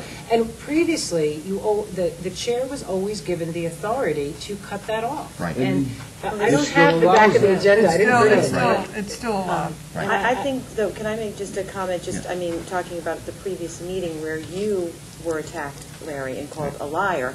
I mean, to me, that falls under, defamatory or abusive remarks, and those are out of order. Always out of order. I mean, that's attacking your character. Right. I'm less, you're the chairman tonight, Mother. We're having a discussion. I'm less concerned personally. If someone wants to attack me in the visitor section, that's one thing. But it seems to me to be unfair to attack people that are no longer in office. All right? Now, the last few meetings have been somewhat tense during the visitor section, and I've tried, since I've been criticized by those 3 visitors, to give them greater leeway. And I don't think I should have in that respect, but because they've criticized so much, I've tried to give them extra leeway.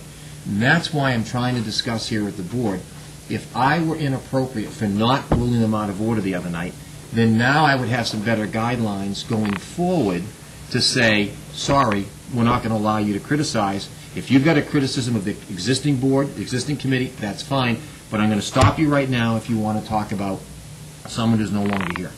And if we're in agreement to that as a committee, then now I have something I can go forward. And then when I'm criticized for that, they're really criticizing the entire school committee, not just me, and it's not personal. I don't want to be accused of shutting someone down because they criticize me.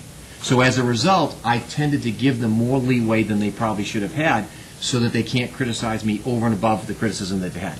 But there's a difference between criticism, which is obviously something that we are going to respond to and that people have a right to do, versus, I mean, basically name-calling. I mean, how do you respond to that, Jim? I mean, is there a difference or not? If you look at number 7, speakers may offer such objective criticisms of the school operations and programs as concern them, but in public sessions, the committee will not hear personal complaints of school personnel nor against any member of the school community.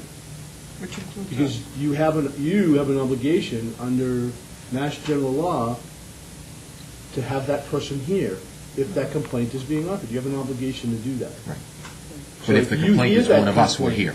Well, if you're here, right. Right. But now that person has the right to do that in executive session, to hear that complaint in executive session. So that's the difference have to be between. notified. It's one thing about criticizing a program or a policy or even a decision that a committee has made. Right. To have, personal attacks in a public forum in this setting can't happen because the law affords those individuals protection and there is a protocol and a process for that to happen. If somebody wants to make that complaint, there's a process for it to happen. But now you, as a committee, have an obligation to notify that person that it's going to happen. And they have the right to be here and so forth and so forth. So. Well, this is helpful for me in going forward, and maybe for the committee as well. I think if an individual there's a balance between freedom of expression and then the mean-spirited name-calling, the disrespectful, discourteous, the fact that you were called a liar, the fact that other people's names continue to be mentioned, I think we just need to cut it off, because I think we want to be clear and consistent, and I really think we bend over backwards for the 1%, and that may be fine, and they have a place to be able to come, and there's a balance between their freedom of expression and their right to that, but the mean-spiritedness, we're not setting a good role model when we allow that. So I think it's bullyism. Well, it is, and I think it is. The people who watch it at home don't want to hear it, and I just think that I think what you did and how you handled it, and I'd like to tell you to continue to do that, because Vin Igo did it probably the best. He would never allow anyone's name to be called out. Remember, Martha? Yeah, he would just stop. That was the one 'cause thing he he'd would say, yell please out. stop, we don't discuss names individually. And I think that brought a decorum, and there was courtesy and respect, and we've not had a lot of respect under visitors. And I think we all kind of tend to cringe because we've been under fire for so long. But I'd like to see us use that, if that's helpful, to get back to that courteous and respect. I echo what you're saying. I think that this discussion, though, is not only for us, it is for the community as well, for them to understand, too, what the expectations are. That's correct. So, And I don't think they're unreasonable. No.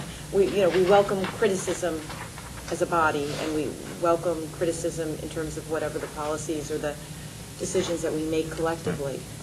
Because, again, if in fact, I learned a long time ago, the hard way from my mother, that it's not always what you say, it's how you say it. Absolutely. And the tone of the accusations at times are not just a question. They are so accusatory, they almost are. And so if all of us can back off a little bit, if we have a question, right, instead of charging forward, instead of making the accusations, simply ask the question. Excuse me, sir? Your written statement says this, you just said that, could you clarify the difference? That's different than when did he say that and how did he say that, and the charging, the intimidation, the bullying that goes on. You lose some of your ability to maintain your presence and to think on your feet. Well, and And so- it sets a terrible tone for the rest of the meeting. Right. So do you think this, as it will, written, Jim, what's your opinion? Do you think this will work for us? You've heard over the months a lot of bits and pieces to this. We've changed this policy 3 different times on you. What do you think? Well, I think between this and the backup of the open meeting law language, I think you're in solid ground. You should be, if somebody starts doing a personal attack, You have the right to shut easy them one, down. well, the thing is, look, according to law, if you're going to make a complaint against an individual, there are certain steps we have to follow. And that's the easiest way. It's spelled out very clearly what you have to do in Chapter 39, Section 23B, Exemption 2. It might be helpful, Jim, if you could help us with a statement that when this situation comes up, and it will, I can follow the remarks in the appropriate way so that we say it correctly. Because, Jim, so you know, all our words get on yahoo.com, they get on YouTube, they get on all sorts of scenarios out on the web, and they take little snippets of what we've said, which can sometimes be taken out of context. So it'd be easier in that particular case, rather than be confrontational, to have a statement that we are comfortable, and we just invoke that statement, and that would be it at that point. And then there's no misspeaking or using the wrong word or accusing us of, you said it last time, you said it this way, this time you said it that way, and we've got the video, and we've got the transcripts, and we can prove you said it differently each time. It just would be so much easier and so much more constructive if we could get beyond that. Okay. I have just one last question. As I was reading this, okay, now, there are people who want to come before us. How do they get on our agenda? Because we eliminated that, which is okay, but then how are we going to handle that from a policy and practice point of view?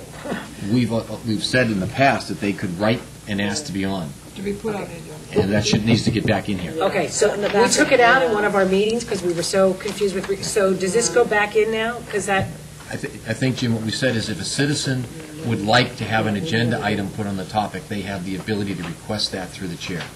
agenda. And Yeah, that's not the same thing as asking to be put on the agenda. Yeah, this is maybe You're right. submitting It's both. correspondence, submitting a request to the superintendent no later than 1 week prior to the meeting to be included on the agenda, Okay, or there were 3 ways that a being citizen. recognized by the chairperson. Yeah. That's it. So that does need to be, Put that in slide the that back beginning. in? Or under agenda format, or do you Yeah. want it as a separate one? Probably should have an agenda. You could do it in Yeah. the agenda format. Yeah.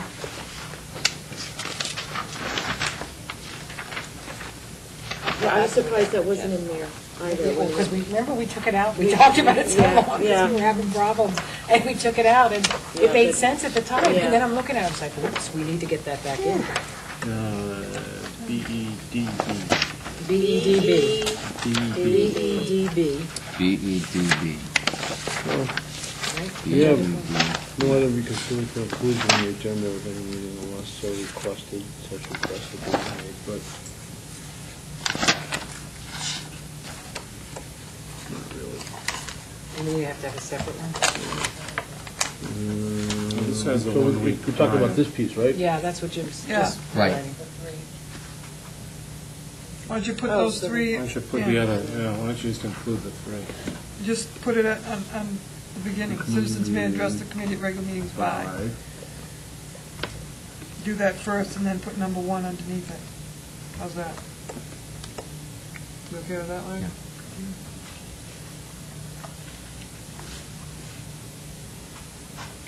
And let me just make another example, Jim. Just, again, all I want to do is make sure that we're clear. All right? When the agenda is put together, this is for the public that may be watching tonight, Chris and I and Wendy will have a conversation, a Wednesday or a Thursday. We'll talk about the agenda items. We try to figure out the appropriate amount of time. It drives me crazy when we put 10 minutes and it takes 30. So we try very hard to make sure that it's allocated properly so the meeting runs on time. Now, several weeks ago, I suggested we put a topic on the agenda relative to an issue that I was reading in the newspaper. I'm not a medical professional. So Chris and I and Wendy put it on the agenda. That agenda doesn't go to the committee in advance. It goes out to them on a Friday afternoon. I don't check with people on the agenda. A letter goes out Sunday through a broadcast through a VFEO organization that criticizes two of the nurses on the committee, saying that we use the word bacterium instead of virus instead of bacterium. All right, now I put it there. I don't know the difference, but to me, what was important is the topic was important for the community to discuss. There was criticism that two nursing professionals didn't know that was an issue and correct it before the agenda went out. You don't see the agenda before it goes out. So again, it's that mean-spiritedness that instead of being excited that we were putting an important topic on the agenda and correcting us if I use the wrong word, but to put it out the night before and criticize two professionals on the committee as nursing professionals or medical professionals, and that they should have seen it, they should have known it, they should have given advice, is just not fair. And hopefully, as we work through the policies and we work through this issue, we can reach out and somehow FEO can work with us in a more positive and constructive way so that we're doing things in a positive way.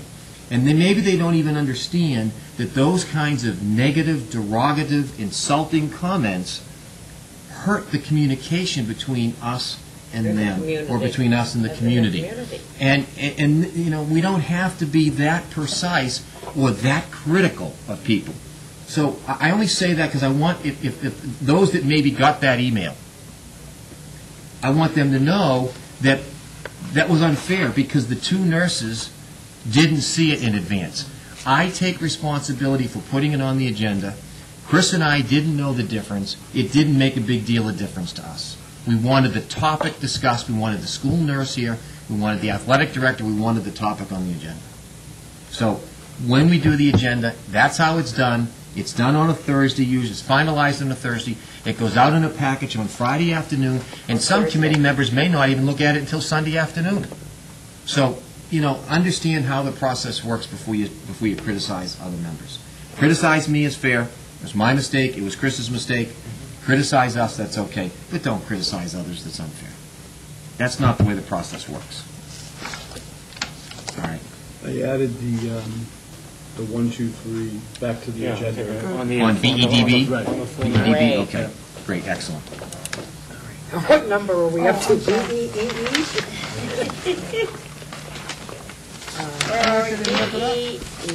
I think, on BEE, is this the word forum or hearings? I have it both ways in my book. We changed it from hearings to forums. To forum, okay. Public forum. So when we do like the alcohol and drug forum, but that's not what we're talking about here.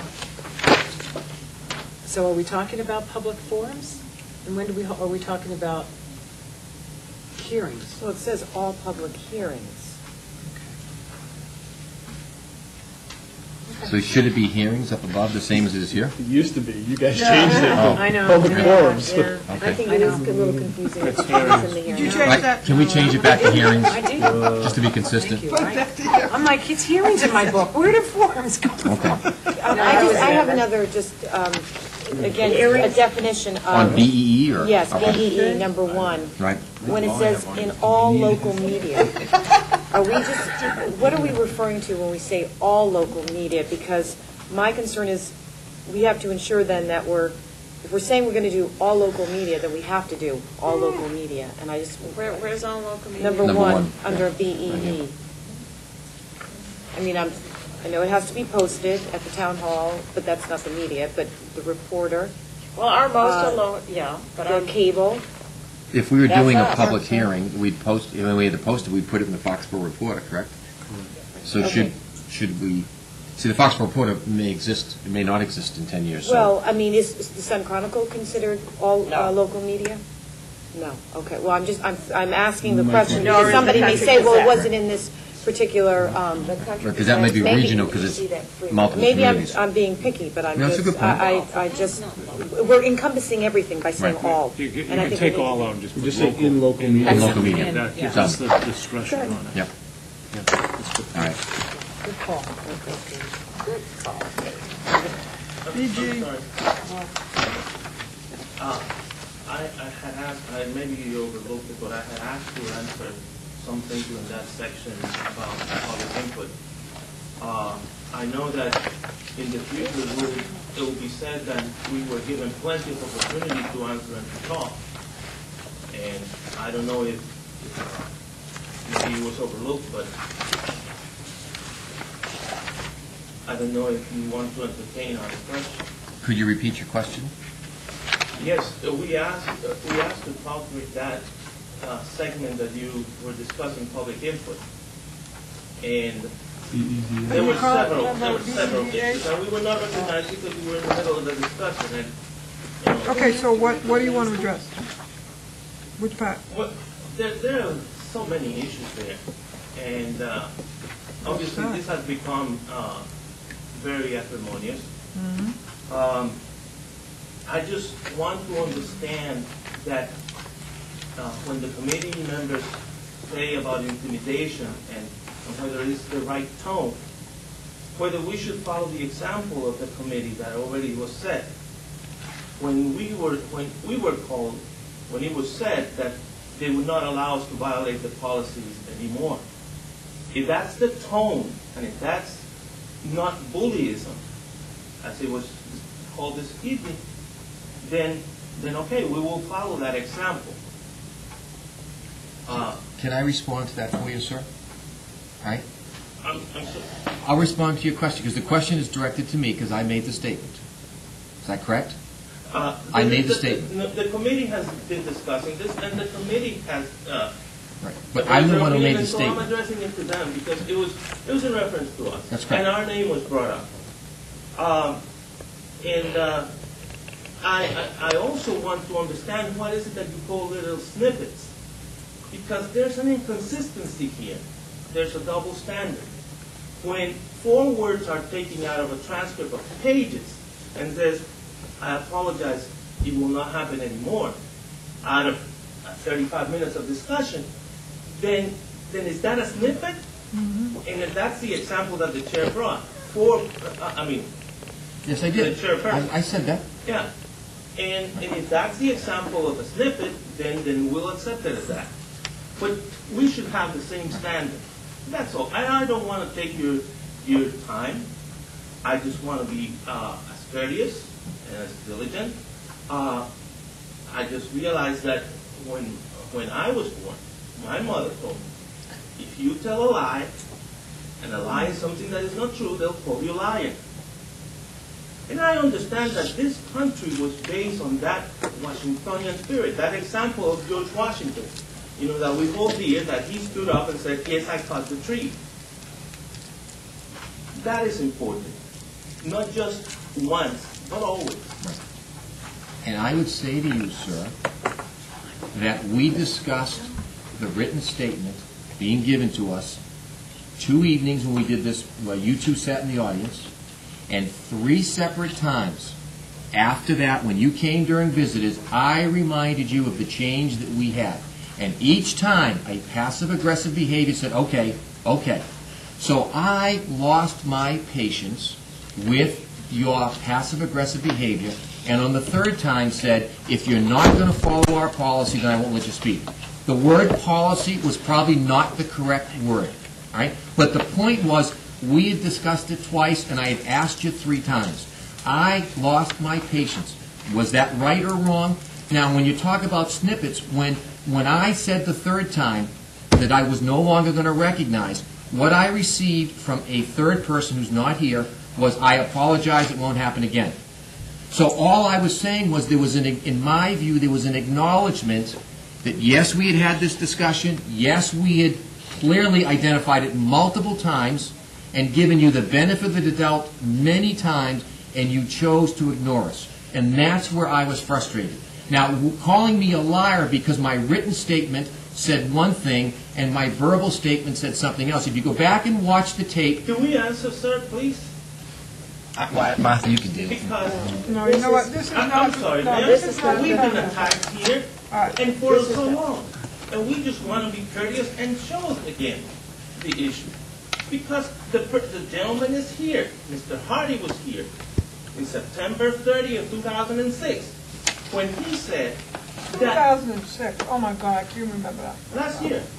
I can't remember that. When he said, and the committee agreed, that the policy manual stood, that the policy manual would be followed through the revision process, and that at the end, when all the changes were put together, they would have 3 readings, that he said that's the norm in the South. We're not having 3 readings. They said, no, maybe 2, is what we do in Foxborough, and that at that time, the new manual would go in place, that in the middle, there would be no.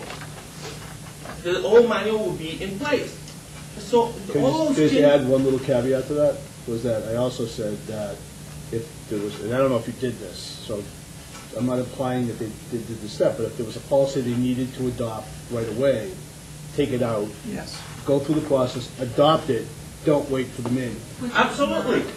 We did not do that. I just wanted to complete Okay, the comment, that's all. I agree with that. I'm not accept arguing, I just wanted to complete it. I agree with that, Mr. Okay. Hardy. Right. Absolutely. Thank you. So that's what we're asking. So if that policy was going to be in place, then when it was adopted, we would follow it. In the meantime, we were following the old policy manual. And so when people feel bad, and they have mentioned here, and I will go back to the tape and count how many times they have said that we don't want to be criticized. Well, you know what? We don't either. When we are criticized of violating a policy, it's not true. We get as upset. Madam Chairman, we're here to Yeah, we progress are. with the policy, please. I'd like us to move. in Well, the that other thing is, direction. if we're going by the old policy, then you have to submit a written correspondence, a letter, a written report to be read at the meeting, submit a request to the superintendent no later than 1 week prior to the meeting, or be recognized by the chair during the meeting. And the chair recognized us. But we also have the right to turn it off. It becomes a And we deal. are completely agreed. Yeah, but We you know have what? said that, You know and what? actually have But you know been- what? When you're talking, when you come and you talk or speak, it's almost like you get blindsided, and before you know it, you don't stop you, and you keep attacking somebody, which you've done over and over and over. Yes, We're ma'am. moving on. We're The moving people on. we We're have moving talked about on. are people that that have very little privacy rights because they're public officials. The policy is designed for executive sessions to protect the privacy of teachers and those people that have very little private, they And have a lot public of privacy officials. protection. And public, look, we're moving on. I'm so They're tired not of in the this. same I'm so level. tired of this. I really am. It's like beating a dead horse. What policy are we on now? Is there anybody have anything in the rest of B, or can we move on to C? Let's see, 1 second. On BHC, School Committee and Staff Communications. I'm sorry, which one are you? BHC, School Committee and Staff Communications. All official communications, policies, and directives of staff interest and concern will be communicated to staff members through the superintendent. Just to make it clear, it is my interpretation of this that it would be inappropriate, for instance, during our budget discussions, for a school committee member to go directly to a principal or a department head and ask them budget questions and not go through the superintendent for that. If you had a complaint about the Ahern School or the high school, you just can't, as a school committee member, go in and complain to the principal about something you don't like in the school. we need to make sure that this policy is clear to everybody. All directives, questions, go through the superintendent. It's unfair to staff when a school committee member deals with them directly, because even if you're, as a parent, it's difficult for someone to say, are you talking to me as a parent or as a school committee member? And that's why I think this is written to go through the superintendent, to protect the school committee members and to protect the employees. So I just wanted to, we've talked about it before, I just wanted to reinforce here that communication directly with employees who report to and through the superintendent isn't appropriate. You need to go through the superintendent. Am I correct in my interpretation here? I would think so. Okay, all right. I'm through with the Bs. Okay, so see, you know what, are we going to stop at 9? We can get through this section. Yes. Okay. All right, does anybody have anything to say? I just have a question. Go ahead, which one? We've said it a couple different, it's on this, it's the one before CBD, which would, CBC? CBC. Okay. We are not putting job descriptions in here. CBC? Right. Okay, I just want to be clear, because that's, No. and I think that, No, I don't at a think meeting, we said we were going to, but Oh, that's in a the job previous one, we said that, we changed it, but then we announced at the school committee meeting, it would be. See, because we approved the new job description, but we're not putting it in the policy book. So this, okay. Oh, okay, good, yeah, that doesn't belong.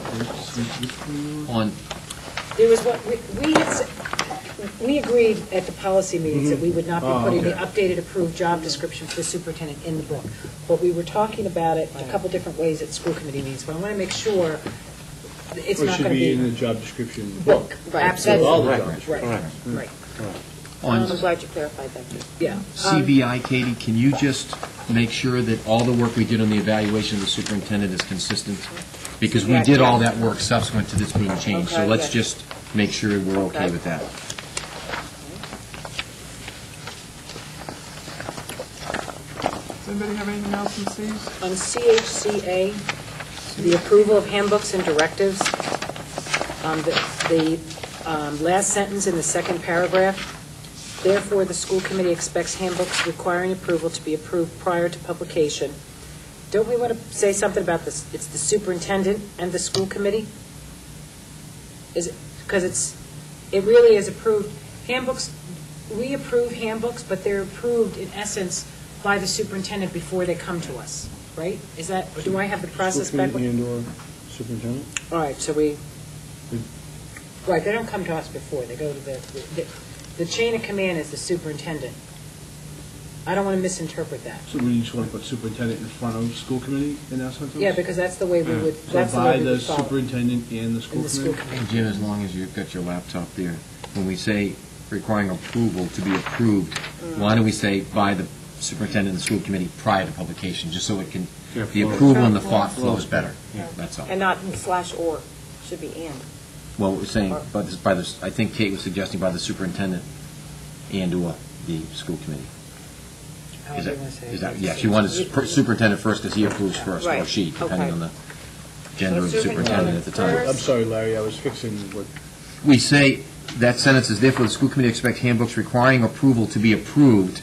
Then we say prior to publication, and then by who approves it. So I would just say requiring approval to be approved by the superintendent of the school committee, All right. and then prior to publication. So it just, So put, yeah. I mean, it's not a big thing, but as long as you're changing the sentence, we might as well change the sentence. So I'm just a little unclear. Are you saying then that, because the and or could be either? Could be superintendent or, we took the and and, or you did Or take is it? out. Oh, okay, I'm sorry. The or is out, just the and. Requiring Yeah, okay, approval. that's what I was getting confused about. For the super, Because that gives me I was saying requiring approval to be approved. yeah, that's awkward. That's too many approves. Right, requiring approval by. Yeah, Okay. Requiring approval by the superintendent and school committee prior prior to to publication. publication. Okay, good. And the CHCA in the exhibit, Yep. item number 3, it says, any student who is charged with a violation of either one or two above shall be notified in writing of their opportunity for a hearing, provided, however, that the student may have representation. That's, I think you need to eliminate provided, however, because we want to notify them in writing of their opportunity for a hearing and that the student may have Yeah, representation. right, exactly, because they're saying that if they Because don't that's have what we're represent- notifying. yeah. And that the student may, Have representation. okay.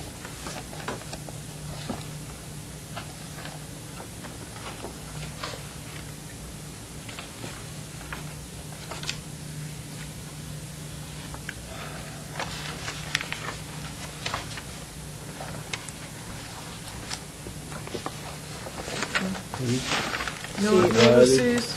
No other Cs. Shall be notified in writing of their Does anybody opportunity. want to do D?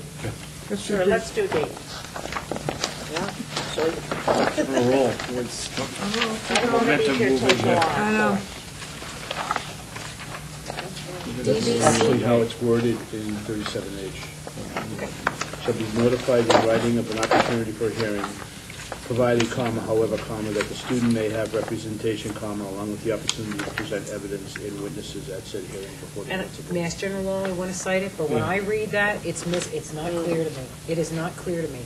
So if we're going to quote law, then let's quote the whole law, but if we're going to weave it into our, I Let's think make it simple. let's make it simple. Because that's, I understand, Hearing that's and the legalese. student? Yeah, let's just make it clear. I think so, for DVC. Because to me, that says they don't get notified in writing unless they have an attorney, and I don't think that's what we want to say. Right, that's the way it read to me too. Oops. Put the caps lock button. D. All sorts of funky stuff. DBC, Oh, we finished with it's C? on hold. Yeah. Yeah, we're on D. We're moving, and no one stops, so I guess DBC. DBCJ, All right. This is on hold, but, Paul's going to Okay. read it. but we're not going to have December 31st. We are going to use the February 1st date that it's submitted, because isn't that a part of our bylaw? Or you're going to wait and, He's not, let him do He's it. going to review Don't the worry. whole thing. okay. All right. Anybody got anything else in the, please? Other than the whole of them that I'm... Yes. Right, there's a few holes. Yeah, and Paul's going to help us with that. Yeah, right? you're right. Yeah. All the holes he's rewriting. I have a question about audits. Where are you? It's DIE, but it's not really about, will we, my question is... We don't know that one. Die. Just a quick discussion. You know, we talk about accountability. Are we ever going to, and there's never enough money, because it would be very, very costly, but will we ever actually do an audit? I mean, the town always fights for money, and there was $5,000 put in the fund that maybe has grown, but will we, we're going to have a policy, will we ever put it as an agenda item, or? Well, they look do a into financial what audit of the school accounts now. Right. The town's been putting in for operational audits. Right. That's what's never been funded, but we do have an audit of the school accounts as part of the financial statements for the town. They are at the end of the year report. Okay. So that's annually, that's done always at the end. But Will we the ever do- traditional audit, you're right. Will we ever do that, or will it ever be, is that something, maybe to put at a much future date, is that something that we ever, is it necessary, do we want to do? I think it would certainly be necessary, but when we're struggling for funding for teachers, that's going to come We first. don't want to leave it out for somebody else. But, it'd be nice to be able to do that at some point, both from a financial and an operational I mean, standpoint. ideally, if you were going to do one, you would have done one before Chris came on board. You would Right. have done a true forensic audit of all Right. the school district accounts, so that Right. from this point on, you know. But like you said, it's, That's expensive. Right, it's very Yeah. expensive. right. All right, let's not beat it to death. Go to E. Anything else in D? No. Under vendor relate, are we adding a non-discrimination conflict of interest? Which, DJ, DJG. I got some Vendor relations. conflict. Did we talk about, Paul, about having a non-discrimination conflict of interest that we were going to add in there? Or we don't need to do it because it's vendor related? This is, We added the conflict of interest statute as a reference. That's what, okay, so that's all we So have to sorry. do. So we don't have to, Add. okay. You don't have to add it on top. that was the note. So our policy on vendor relations, that covers us for the conflict of interest. We don't have to spell that out. We don't have to say anything. I'm confused. We're looking at D, J, G. The note was to add the reference to the conflict of interest statute. But this doesn't have any conflict of interest on it. I think it's personal charge with the purchasing function will be, some part of it. Yeah, actually, this. Solution will be acknowledged and to be granted depending on the circumstances, so I think it's that first sentence there.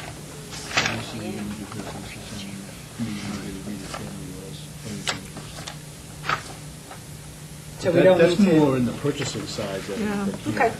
All right, so I just wanted to I clarify. think we put it in there just as a.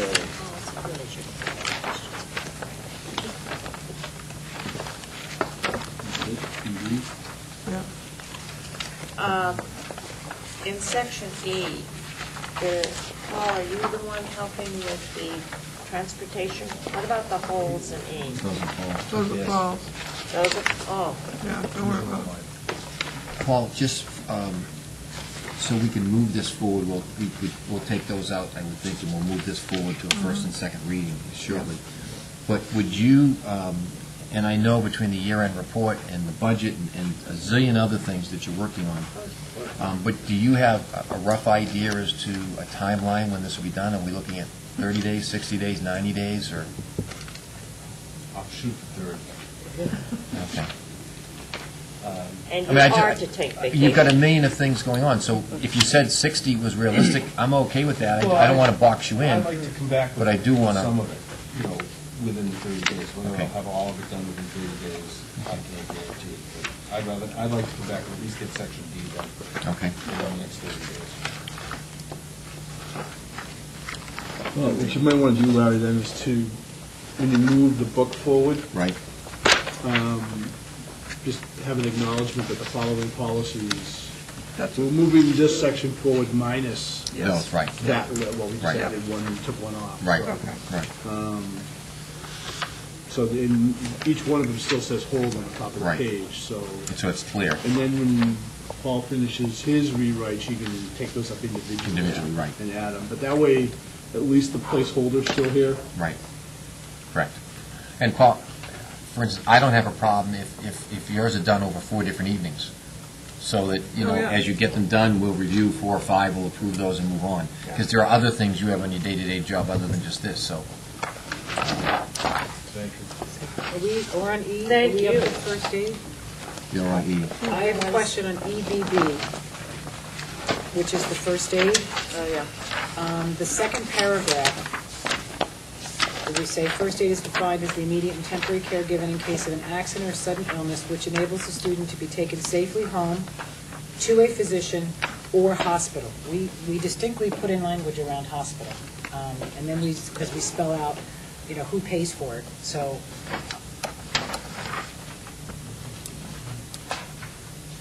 Except then it says any care beyond first aid will not be given, so that kind of conflicts with what you're suggesting. That sentence should be in that paragraph then.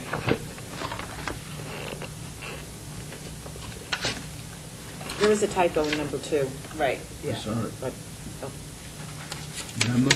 Yep. yeah. Name. He actually has 9 of those, and he's seeing how many we can find. where's Waldo? Yeah. What's the price? So I got 1 so far. But we were very specific, and we were saying we want to say hospital, because part of the first aid is determining and taking someone to a hospital for further emergency care. I mean, we had a whole lengthy discussion. Yeah, I mean, I on that. thought we finalized that because if you look at the first thing, you wanted to call 911. Yeah. If hospitalization is required, Then that's, so that's, the- okay. so those that's- people, They're the the other ones ones are going to that make a make the calls. decision as to whether Yeah, a child's going to be transported to the hospital or not. then you're out of it. And under 3, it says, Once no you young student or any student under the age of 18 shall be sent home without notification of approval of the parent. I think it should say guardian or emergency contact person, because that's how we were, Or emergency notification person. It says parent and/or emergency notification. I can tell you, I read that 4 times, and I didn't know what they were talking about.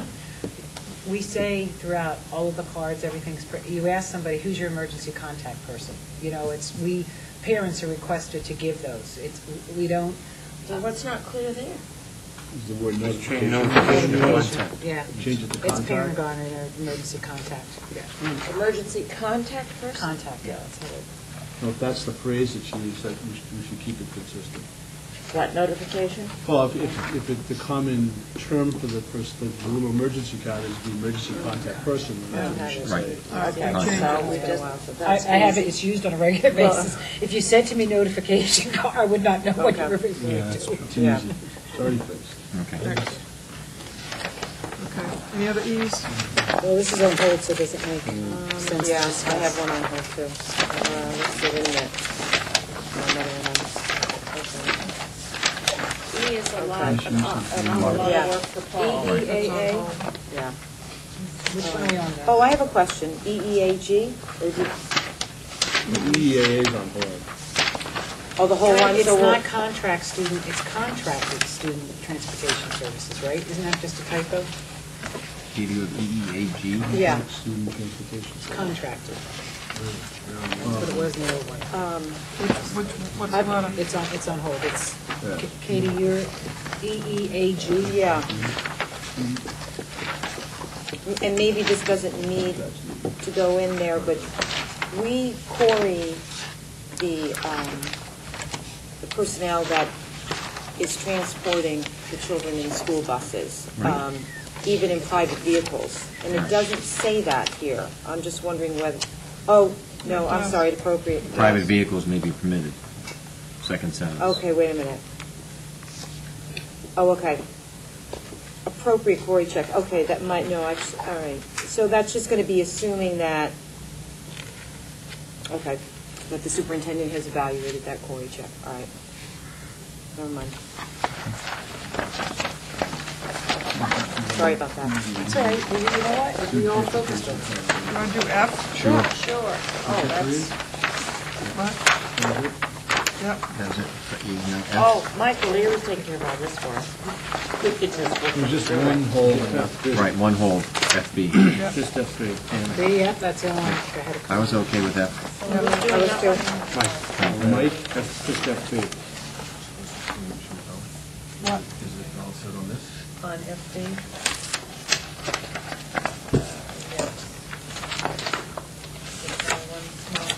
We talked about the school building committee. Yes.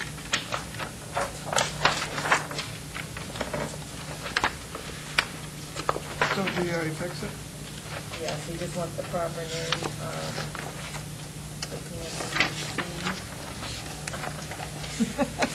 Permanent town building committee? Permanent municipal planning and building committee. That's all we want, that's the only change on that one. So where Okay, do does you want that to give it go? to Jim? Yep. Okay. It's also something, the town manager doesn't appoint, does it? It's the Board of Selectmen?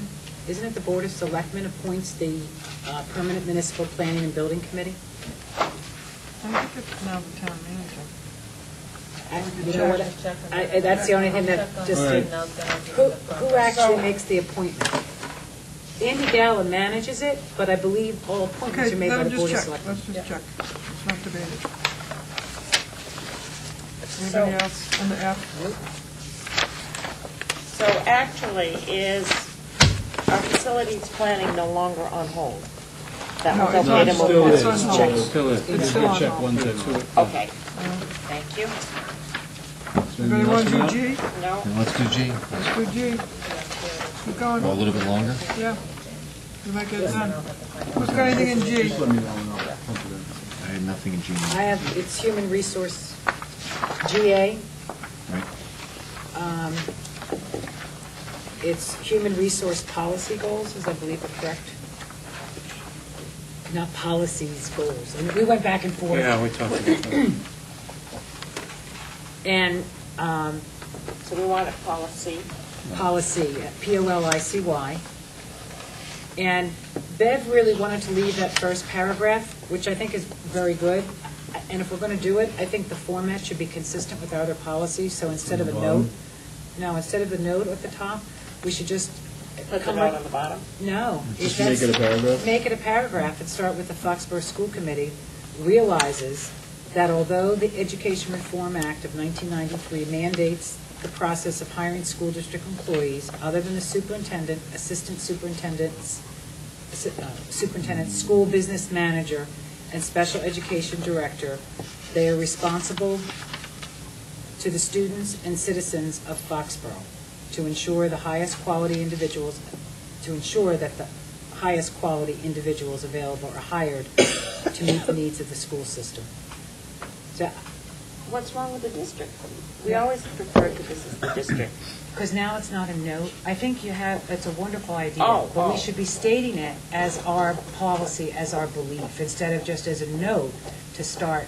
If it's that important to us, I'm just saying, take the same words, but make it as important as we have all the other policies. So to just, my changes are grammatical, they're minor, but to give it that connotation, instead of starting off one of our most important policies with a note, make it a statement of our belief. That's all my suggestion is.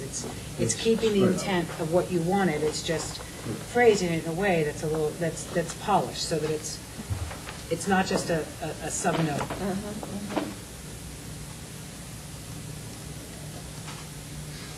Does anybody have a problem with the change in it? No. Then give it to Jim. Okay, anything else in G? No, I didn't have Kate, anything. you want a clean copy? No. Never coming back to me. No, thank you, Paul. Anything else If I on the could G? get a copy of the history, though, that I gave to, because if Jim Well, I have calls two me, I won't areas I'm remember looking what at I gave with him. Debbie, if that's it. Okay. I have Which two. ones? So two on hold? EB, EB, and GCIA. All right, G, B, E, D. Yeah. Yeah, Hold staff on. contact. Staff Okay. conduct, and then the philosophy of We're staff. not changing anything, Jim. We'll tell you if we do. So it's on, it's still hold, it's still Okay. holding. What number are we up to? What We're letter? G. We're in G. We're in Chris G. has two holds, he was just saying. Do you have anything in G? Yeah, Do you just know? a question for Chris. On GBEC, the alcohol and drug-free workplace policy, so we do, in writing, notify employees of this on a regular basis? I know we have in the past, but my only question is, and are you comfortable with that, and that we are doing that? Yeah, this is part of the just our standard Right. work in the beginning of the year. Okay, so that all goes, I didn't want to lock you into something that I don't know, just wanted to make sure you were comfortable. Yeah, this is fine. H, negotiate. No other Gs? No, wait a minute, I'm getting there. GBI.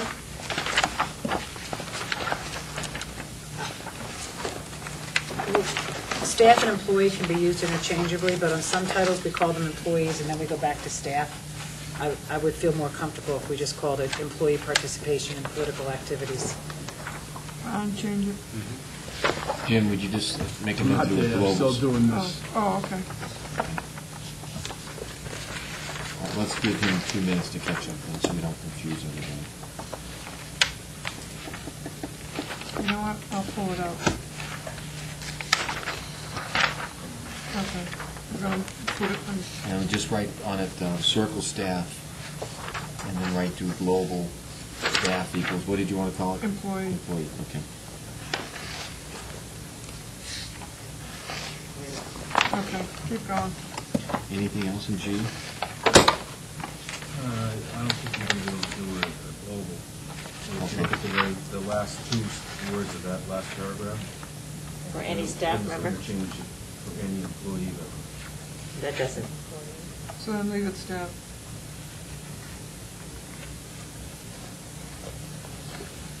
But it's any employee, right? Doesn't matter what position. Yeah, but what I was saying is if they did the global. It'll just replace staff with employee, and then we'll read employee member. Replace, then it's going to say for any employee member.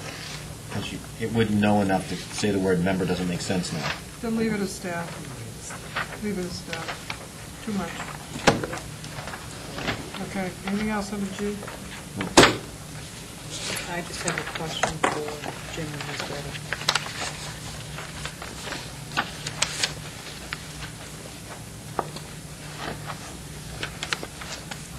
Would that be true of all staff members, where we've used that in the title, Paul?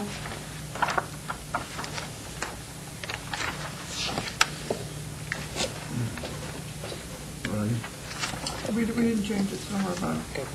Okay. Just my one question. GCD is missing. Did we eliminate that? That's the one that's called licensed employees, vacation and holidays? Yes. Okay. Yeah. Okay. I couldn't remember, and I didn't. We took anything that was contract language. Out, right. Yeah. That's for the contract book. So we will, in all the other headers, we're going to refer to licensed employees and then Yeah, because we didn't want to use professional and professional. non-professional. Okay, so we've got licensed and staff.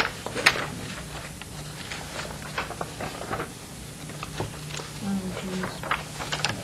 Okay, let's go to Anything else in H. G? No. No, Let's go to H. nothing in H. Remember, we'll cancel tomorrow night. What? I said we're going to cancel tomorrow night. We're going to get through this. I think that's Two more sections, yes.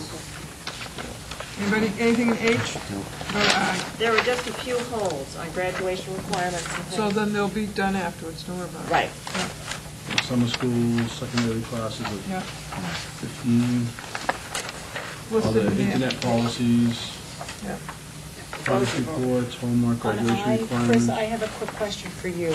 Did Debbie Spinelli get a chance to look at this? I wanted to make sure she was comfortable. Yes, she is. Okay. If this is how we're going to... Which one? On IA? Okay. Instructional goals? I'm very comfortable with this, but, although I thought we took out that word monitoring activities, I would like Debbie Spinelli to have the opportunity, because All right, I want fine. to know if She's she's going to... And just get back to us if Actually, she we have a doesn't like couple of it. others, Kate, that we're going to look at. I know, and this is, it wasn't marked, and I think this sounds great, but I would like to have her tell us that.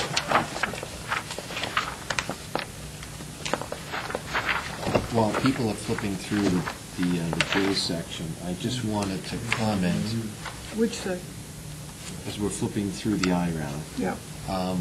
that I thought, if you think through the discussion tonight, we spent lots of time in every one of these sections, had lots of comments, lots of changes. The amount of, quote, corrections were minimal tonight. Yes. I think, Jim, you Yes. did a marvelous job Yes, of that's taking right. all the notes and then putting through all the changes. And I know it wasn't easy when you're listening to five of us talk at the same time sometimes, but I think you did a really Well, nice no. job. Paul helped. That was a big help. Yeah. Good team effort. So, I just want to, on the record, congratulate you for the work you've done. We still, I, Yeah, on RGB, my second, Chris, this is for you. It doesn't say here that Debbie's looked at this and it's not on hold, but could you just make sure that she's comfortable with this? That one again, Kate, IG. IGB, and under support services, the last paragraph, it talks about the Director of Special Education shall be responsible for all programs for educationally handicapped and gifted students. I don't believe that to be true. I think we need to Oh, and eliminate the which- word gifted. Where did you just jump to, please, Kate? Third paragraph, under support services. IGB, Debbie. Sorry. Oh, no. Right, we talked about gifted. We don't have really a gifted program that's to be worked on, and the Director of Special Education doesn't really work with gifted, so I think, so take out the gifted Yeah. and just Take out put and gifted. psychological services. Okay. and I have another educational question for Jim and/or Chris. IGBE, which is not in our book, I believe we eliminated it, talked about remedial instruction, but it just talked about reading. Is that required for Title I? We still receive Title I money, right? So my question for you, Jim, don't we still have to have that policy in there because we receive Title I No, you have the Title I policy. elsewhere, so we don't have to put that in? Compensatory education, which is also your Title I. Okay, I just wanted to make sure.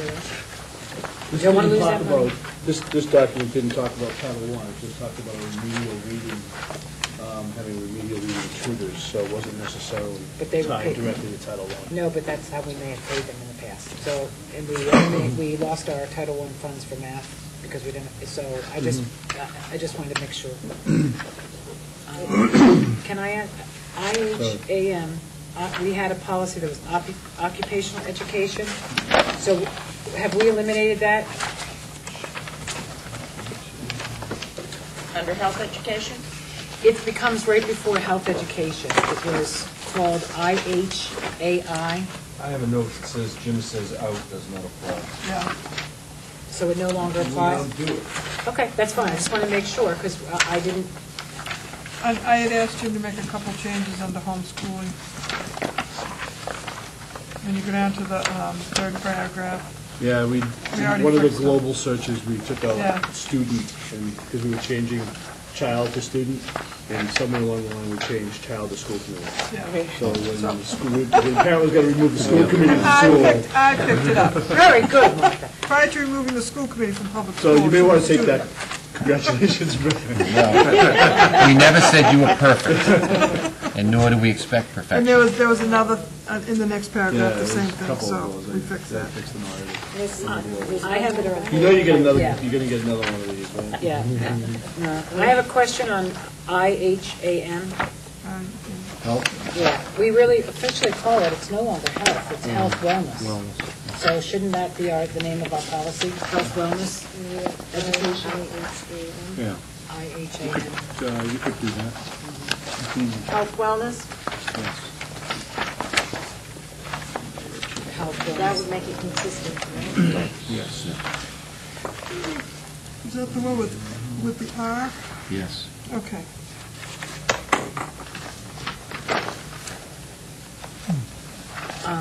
And a question for you, Chris, on the IHAM, the parent guardian notification That's relative one. to sex education. So we're saying, and you're comfortable, that you will always give a written explanation. And then if we need to do that, we're going to give a written one. Where are we? IHAM 1? IHAM. Where, Kate, on that? IHAM-1, it's the last paragraph. It talks about, it's the, how the, if a parent is dissatisfied with the decision, how they take it up the chain of command to the superintendent, and the superintendent, in a timely manner, is going to have a written response. Then they still have the opportunity to bring it to the school committee, and we will give a written response. We will give a response. Did we want to say specifically, because that will be then our policy, it will only be given in writing. And our practice in the past has been done a little differently. So I just wanted to make sure you were comfortable with that, and that we as the school committee are comfortable with that. I'm comfortable with a written Yeah. response. Yeah, School it should be. committee. So it will It should be. be. Right, and we would have counsel help us make sure we Yeah, write it properly. Absolutely. Statute says written Documentation. Yeah, notification. yes. We want to do that off Statute the says cuff. So when you go in there, that will all, that health education will change to health wellness? Up here in the top, Yep. like that. Yes. You are good. Like that. We had talked about on IHAMA about putting in alcohol and drug and tobacco. Because we, Where are you under IHAMA. And, you know, we put it in the title, and I thought we had talked about making sure all of those were in, and we seem to have left out, we talk about drugs, then we talk about alcohol, then we talk about tobacco instead of, and I think we want to put in the words, the third paragraph down, or the indent where it says to create an awareness of it, those 5 bulleted, they're not bulleted, 5 Indented. indented items. It's like to create awareness of the total drug problem. Well, it's the total awareness of alcohol, drug problem. And You and tobacco. alcohol. Yeah, and then we, Alcohol, drug, and tobacco use. yes, and So tobacco. we say use. alcohol- Yes. Thank you. This is not clear, and it's not as Yeah. well done yet. So it'll say to, Chris, would you help me with Alcohol, this? drug, and tobacco, to create an awareness of alcohol, drug, and tobacco use. And then you would then get into prevention, education, treatment, rehabilitation. Including. Yeah, Including. rather than the two Thank you. dashes there. Thank you. Yeah. And then to be consistent with alcohol, drugs, and tobacco through the Whole thing. the other areas. Yeah. So if you drop down to the fourth one, 4, to understand the personal, social, and economic problems causing the misuse of alcohol, drugs, and tobacco. Yeah. And then the fifth one would be the last one would be to develop an interest in preventing illegal use of alcohol, drugs, and tobacco in the community.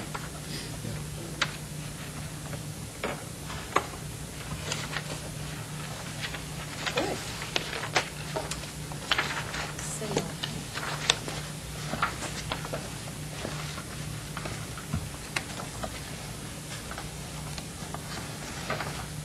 So you took out, on the homeschooling, Martha, that's already, the school committee's already out? Yeah, it's already out.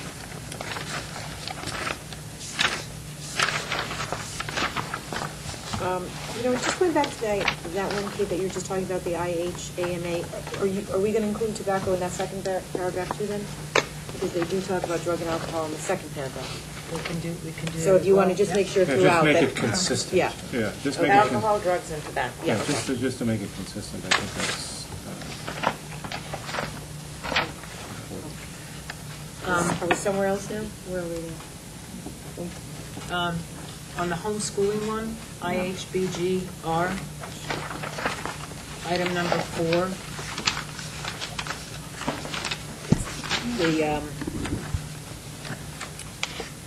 the last sentence says, this summary form must be returned to the school district office. Isn't that the superintendent's office? Doesn't that come back to you, Chris? Before annual approval of home instruction can be made for any succeeding years? Yeah, actually, we've even clarified that even more in the last few weeks. Okay. Oh, is that one on hold? No, No. no, but it's come up, so Okay. we've looked at it. It does come to me. So, should we change Just put something? Chris on it and he'll fix it, make Yeah. sure it's All right, done. we'll just put Chris here. Okay?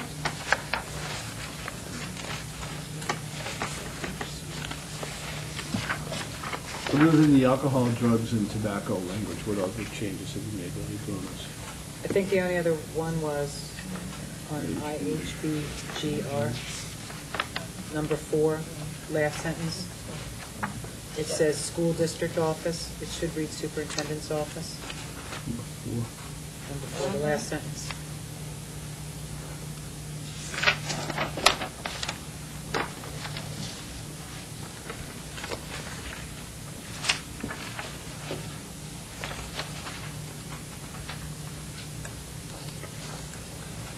Are there any other changes? No, I have a question. On IHBH is called Alternative Education Programs, and it seems to talk about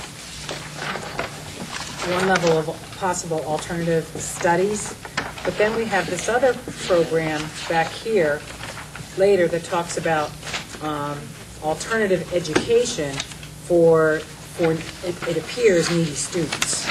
So I wasn't sure, does one... Where is it? How does this map, IHBH, map with IGBH?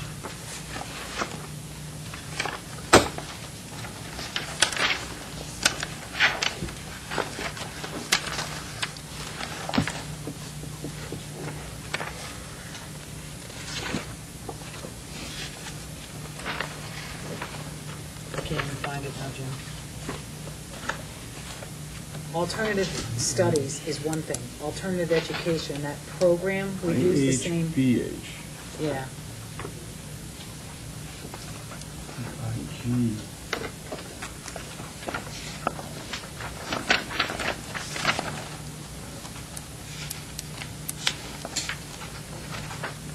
Excuse me for 3 minutes. The alternative programs, IGBH, are completely like separate schools within a school program, Right. where the alternative education program might be something for a smaller pod of kids that had done like a Saturday suspension program or something along those lines. I get it, but it's really not, so it's, the title needs to be, because we're not, it's just, it doesn't, I think we have to be clear on exactly what it is, because we use this word alternative. And one, we talk about alternative programs in terms of types of studies and how we want to support that. But we also have, under special education, an alternative education program, and the two, it's just, it's very it's not clear to me. So, Chris, how do you feel about that one? Yeah, well, why don't I look at it again and see what the put it in, difference is, see what the differences might be. I'll put that on my list. no, Martha, You're this doing is a summer big, school. No, I this know, is but a let big, him look at it. yes, Let him because- look at it. See, Chris, Yeah. it's two very distinct things, and we've used the same title. Right. So it really, and then when we continue to use them, are we talking about just education, alternative programs of study, or are we talking about our alternative education program? It's a very succinct program for special needs children, so Yeah. it's very confusing to me. Okay. All right, and you've got the next two, What was the other Chris. one? Chris, there was one IHBH, and the other one is? IGBH, IGBH. that's alternative programs.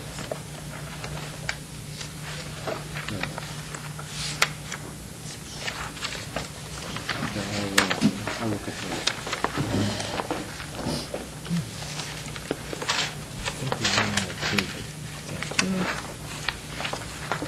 Oh, okay. Yeah, you'll have to be notified if we're not.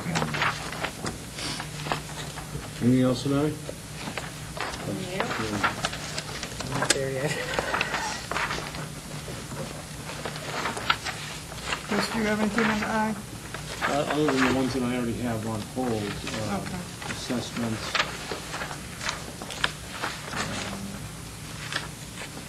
We have a couple there that we were looking at. Students' photographs on hold, up to repeated. You can start taking the photos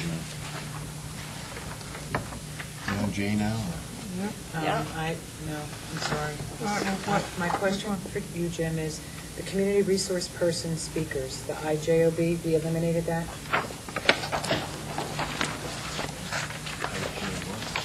It's no IJOB. longer.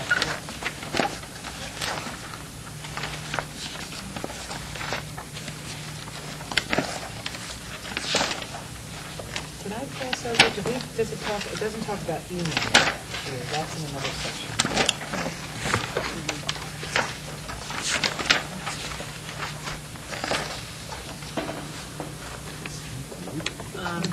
The other, Chris, for you on ILBAE, could you put that down to review with Debbie Spinelli? I have it, ILBAE. I have it on my list. ILBA, the E too? Yeah, district program assessments. Yep. Oh, yes, on hold. I have it. So what is J-O-B? I'll check my notes. I know. I'm not ready right now. Okay. All right, anybody else under any I's? All set, Casey? All right, let's go to J. Thank you. That was community resource persons and speakers, so that's.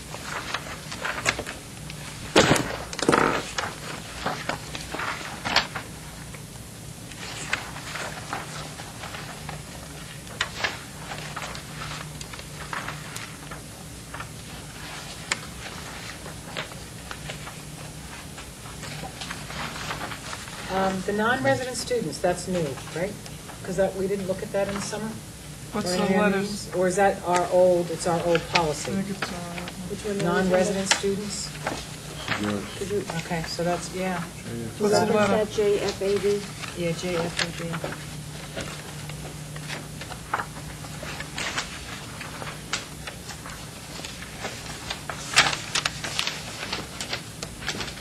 JFAB? JFAB. Yeah, Yes. non-resident, yeah, that's, Chris, would you just, that's our old policy, Yeah. but we've had, is it true that we will continue to cap Medco at 55? Or has that number, is it less than 55? and it's, actually, I just got an email on this today, it's 44. So from a budgetary perspective, or maybe we want to reword that, because, in other words, right now, we could be increasing up to 55 students. Okay. So I didn't have one in this book, on our policy, so I couldn't really compare it. Would you mind just reviewing that? Sure. I don't know where we I are. don't have a JF. JFAB. No, we don't, that's why. I don't have a And I didn't have it in my Right book here, here. Good So- idea, though. Yeah, how'd you It's in get it here. there? I have it. I have it. JFAB. JF, A, B. JFE. I know. No, I have an A and a B. JFAB. What's That's what I'm saying, I'm going from JF to JFE. Yeah, it's an exhibit in JF. Keep going. JFAB. Oh, I'm sorry. JF. Maybe. Okay, got it. Okay. Because that has extreme budgetary impact, if you wouldn't mind looking and making, I think that date is okay, but I would just want to get your input on it. All right, so put Chris on JFAB. Okay. Okay. My other question, we omitted, because the principals were working on JH, on a student absence and excuse policy, and I don't have it noted. handbook. Pardon me? It's good, it's in the handbook. Okay. That's So why we we're, omitted it. okay, so we're not gonna, so Yeah. even though they all 55. have, Oh, you know. so will they're gonna deal with that Flip one back. in the handbook? Right. Are we going to, one of the things we said is we wanted to have some kind of input, kind of system-wide, where we stand on absences. So at some point, we wanted to have a discussion. Whatever the tickler is, I don't want to lose sight of that, because we haven't had the discussion. And that was one of the things at the EQA, one of the things that did surprise us is our absenteeism was too high. So we had said, that's fine, we can do it with the principals, they can do it with the handbook, but we want to have some kind of, at some point, a discussion in the future, because, for instance, at the high school, is 15 days absent a year too much? Or, it's 5 days at the middle school. What is and the principals, as I recall the conversations, Chris, the principals were going to have conversations, make those, and also with their school councils, be making those recommendations. I don't want us to lose, but they're going to do that work, but we should have it on our radar screen, that calendar, so that we don't lose sight of it, because from a strategic point, that was one of the surprising things, the most surprising thing for me, was that, 23% student absenteeism rate? I mean, it was. I don't think it was 23, but it was a very They high quoted number. a very high number, so that was, and that's. So you want to have a policy? No, I don't want to lose sight, I didn't know where this was. Jim Right. says we're omitting it because we're going to let the Right. handbooks, but we have, as a group, said we want to not lose sight of this. We want to make sure it's on our radar screen in some way, and that's why I bring it up. Well, maybe one of the So- things we could do is we could have Wendy put on our calendar, and we could pick a date that's appropriate, but on an annual basis, we would review absenteeism statistics. And maybe it's in the June or July timeframe. Before the school starts the next season, we look at the last year. Or you could do it twice. You could do it mid-year, and then if there's any issues, you could implement some corrective action, and then you could review it again at the end.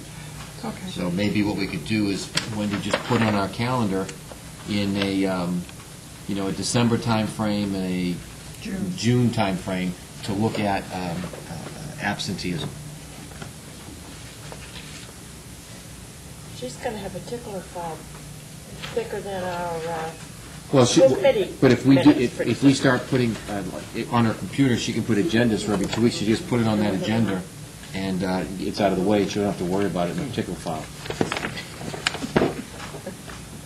Okay, anything else under J?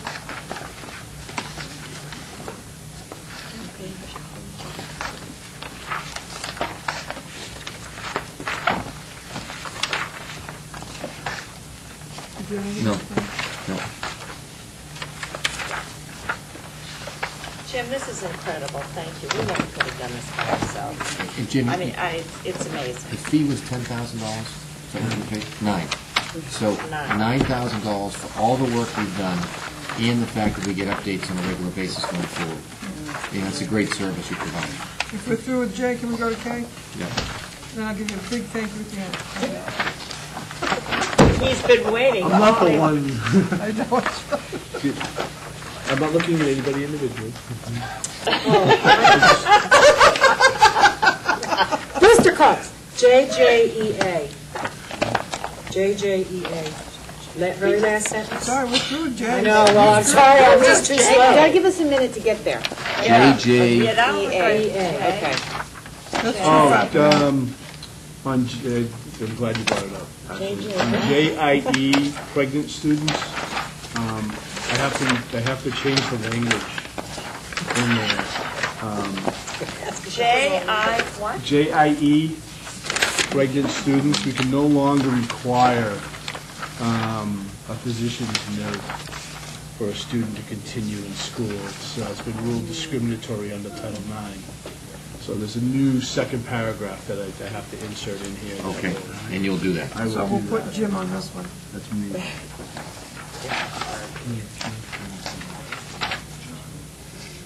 And Kate, you're on JJEA.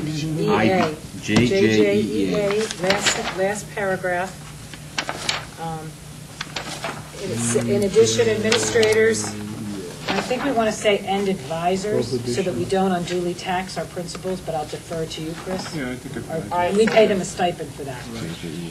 In addition, administrators and advisors are directed to seek the necessary cooperation of parent,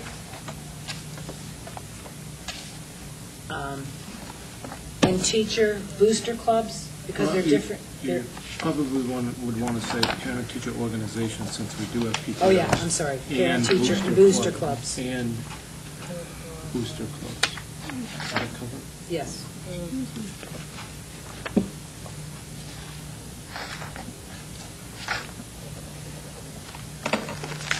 Yeah. Because we have so That'll many do it. different facets, and that means that everyone is covered. Okay. Okay or K? Okay. Oh, I thought you said you were going K. We will need a Question, I have one other question, because I was really very confused. The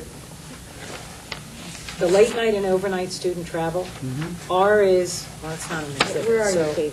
JJH. Yep.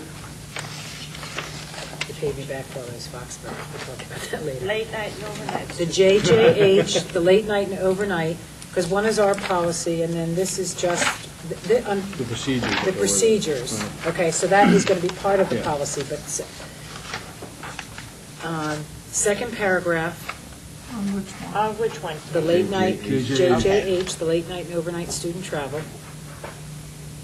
Okay. Two things I'd like to suggest that we add.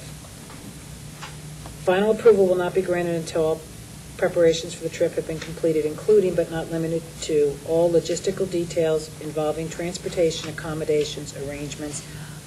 We talked about, you need to say adult chaperones. That's, Yeah. it really needs to be Yeah, adult clear. That's chaperones. adult chaperones That's a good. and, Fundraising efforts and adult chaperones? and adult chaperones and fundraising. And then it'll say, the last sentence will say, final approval shall be sought no less than 30 days prior to the scheduled trip dates and will be properly supervised. Well, then you're talking about the chaperones. I just think that that's something that when they come before us, that we make a point of making sure that we ask that question, that all of our trips are properly supervised.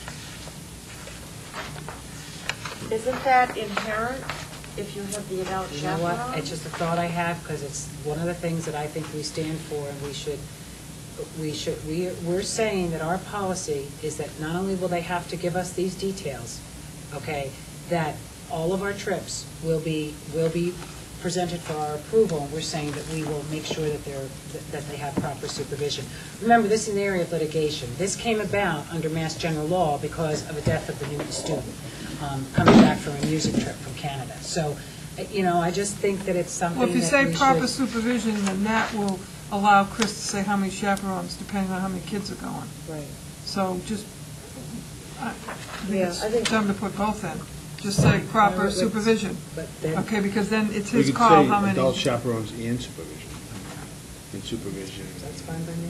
I think it's that important, and I know it's one of the things, Martha, I meticulously, every Well, time it it is- comes before us, ask about that in the ratio, because I do think, to Right, me, but it's that's- up to him to decide how many kids are going and how many chaperones you need. Well, but it did come up last year when, I mean, I know it comes up every year, but it did come up last year when we had a discussion about, I think it was the history, I don't remember Right, what there trip it weren't was. There weren't enough adult chaperones. I mean, we could just put it at the end of that sentence and just However to you ensure want. that, you know. It's what we believe in, Yeah. and we will see that So- as we're responsible for the. How did you phrase it, Kate? 30 days prior to the scheduled trip dates, And that will be properly supervised. and that it will be properly supervised. We only have about 5 minutes of CD left, so we need to wrap up the session within 5 minutes. Okay. Is, Martha, you? Anything else? Yeah, And Jay? on JL, All right. there's new information that we've never seen before, and on the bottom of the page, I was under the impression that we were going to call this fire drills, emergency evacuation, and lockdowns. And whatever you want to choose to call it, but what's written under here only talks about the fire department, and we have a police department, and there's new information that wasn't in our original. So I just want to be clear, if you'll bear with me. Do we want to say it's not just a question of fire drills, it's fire drills, emergency evacuations, and lockdowns? Yeah, why don't we put a hold on that? All right. Yeah. Debbie Spinelli is actually working on the safety All plan. right, Chris and Deb. Yeah. Because this, Yeah. the stuff under here isn't what we saw before, Chris. So About if you would- Debbie's news. Just JL. Do you remember I called my friend, the fire chief, and this is exactly what he read to me that night while we were here at the meeting. No, well then I didn't get that, what, that's not on our. All right, well, let's have them look at it. Debbie's We'll put a working hold on our that. Put a safety hold on it. plans. Okay.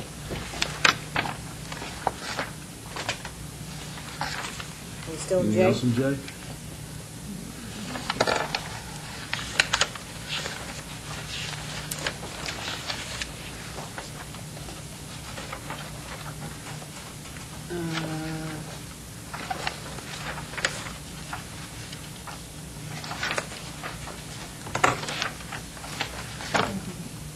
Chris, JLCA is going to be reviewed by the nurses. I just want to make sure that they have time to look at it. JLCA. That's the physical examination. Yeah. And when I read the third paragraph, does that mean you're going to take care of my children? Or give them physical exams?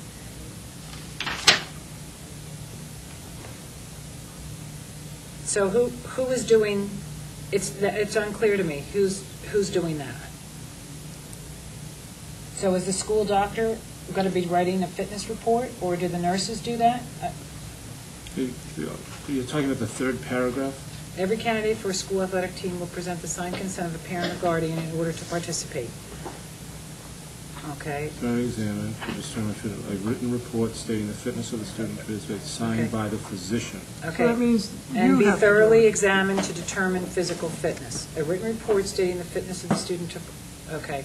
Signed by the By the physician. physician. By the Okay. physician, no, So- that doesn't say our school physician. Okay, so that's my, That's your Your responsibility. responsibility. okay. So the nurses have in fact reviewed, if you could just check. Check it again.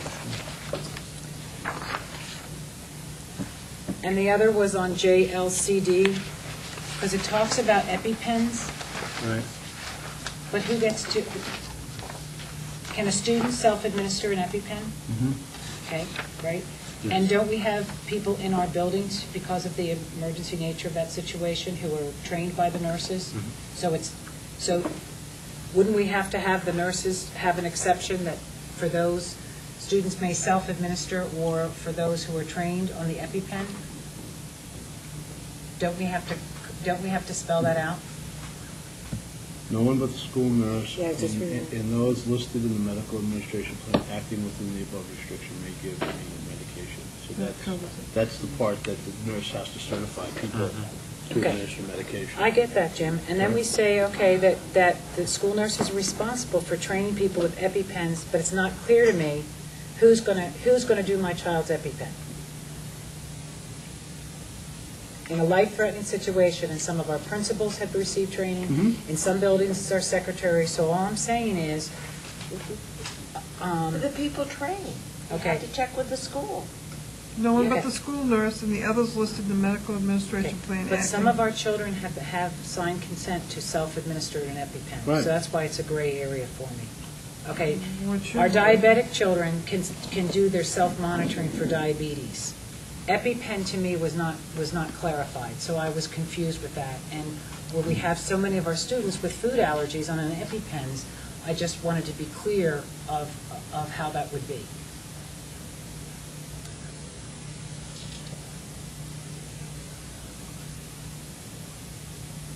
So all we're going to say is that we're going to be in compliance with, our nurses will train personnel in the use of EpiPens. And those people they train will be documented. Okay, so, And they are. It And does they say, are, and the parent so has a to right to me, know. a child in our school system cannot self-administer the EpiPen because they're not down here. They're not considered, it's not okay like the cystic fibrosis students or the diabetic students or students with asthma. If you have a food allergy, you cannot self-administer an EpiPen. That's what this policy is saying. Well, the EpiPens, I believe, are supposed to be kept in the nurse's office. Well, they're in different locations for Yeah. the school, depending on. but isn't that I covered? thought some students had the Yeah, let right me to check. self-administer We'll check on this EpiPens. one. We'll So, In the backpack. my question is, All right, so- are students Well, if allowed to they are- if they self-administer are- or not? But wouldn't that be included Chris in the is medical checking. administration plan? If they're, Yeah. if the plan is saying that the student can do Chris it, is- he'll be listed. Yeah, but Chris is In there. checking on them. Chris will So- check Yeah, on it. Jim Just leave it said with that Chris. they can't self-administer here, these are the only exceptions. All right, that's so why Chris we will just- check on it. Chris is checking. You don't need another word.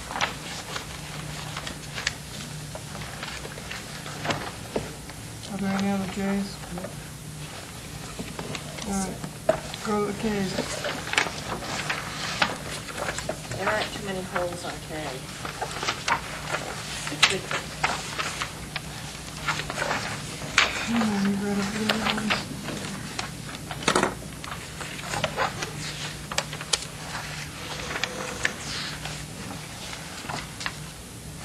Anybody get anything?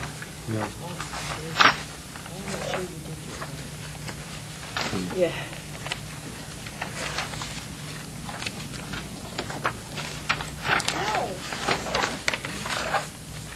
Well, Kate's looking through the Ks, everybody else look through the Ls if you've got no file. Chris has got one on hold. There were only two on hold, Yep. so the others are pretty clear. There's just four in here.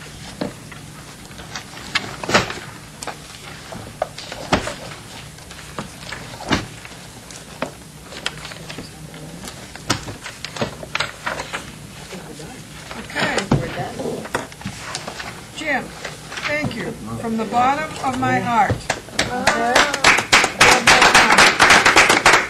I'd like to present you with this candy. Thank you to We'd eaten enough of it. our committee for hanging in there tonight and getting this done. I really appreciate I it. can't believe we got it done. You have to, you have to So smile. Wendy's extremely grateful too, and Paul, I'm take sure. the night off. Chris, take the night off. Yeah, I was. Oh, well, you I'm can gonna get a do head tomorrow start night on now. all your I holes. don't have anything to do. I get Well, to you go to can my son's come basketball and game. review the holes if you Do you want. want me to go through with like the Foxborough Public Schools and the Please. district and stuff like that? Yeah. And then finalize it, give it to you with the holds, or do you want me to hold on to it and wait a little bit to see if any holds come back? I think we should go forward with. Let's go forward with the book, With let's go everything forward that with is what we done. have, and the holds will come to us. We can do a first reading in Yes. January Okay. and move this Yeah. thing forward, so that, And then the whole will 85% come or in 90% of time. it gets done. Because we've got the holidays, and in January, Yeah. those agendas are really kind of set. Right. So it's going to be tight to even start it in January. Right, so we need to maybe get- maybe there'd be some holes. Yeah, and they might get inserted at that point, okay? What we can do is give them to the individual members to just review, and then we'll, anybody else? Oh, I guess, do you want me to reprint another hard copy, or just send that on a CD? Or both? Whichever you prefer. I'm gonna take one- I would like to give this one back to Paul tonight, because I only want to keep the Yeah. clean one that I'm going to have. I don't want to have. All right, so I'll My reprint third another hard version. copy with everything. Okay, so you can have the books back. I'll fix my whole sheet. See if we have another color. Oh, So I, Wait a minute, I'm going to well, take we're a... just gonna. You can keep yours if you'd like, but I want to give All mine right, can we have a back. motion to adjourn? So moved. Second? Did you have three? Merry Christmas, Happy New Year, everyone. Thank you so much. We don't have to do this Thank again you, tomorrow Martha. night. Oh, you got to take a vote, Martha. Jim, You have to vote, Chris. move to I want- a We made a motion. Yeah, let's take Second, you a, want to take a? Second, take a vote, all in favor? Aye. 5 in favor, Wendy. Yes. There, it was brought up the other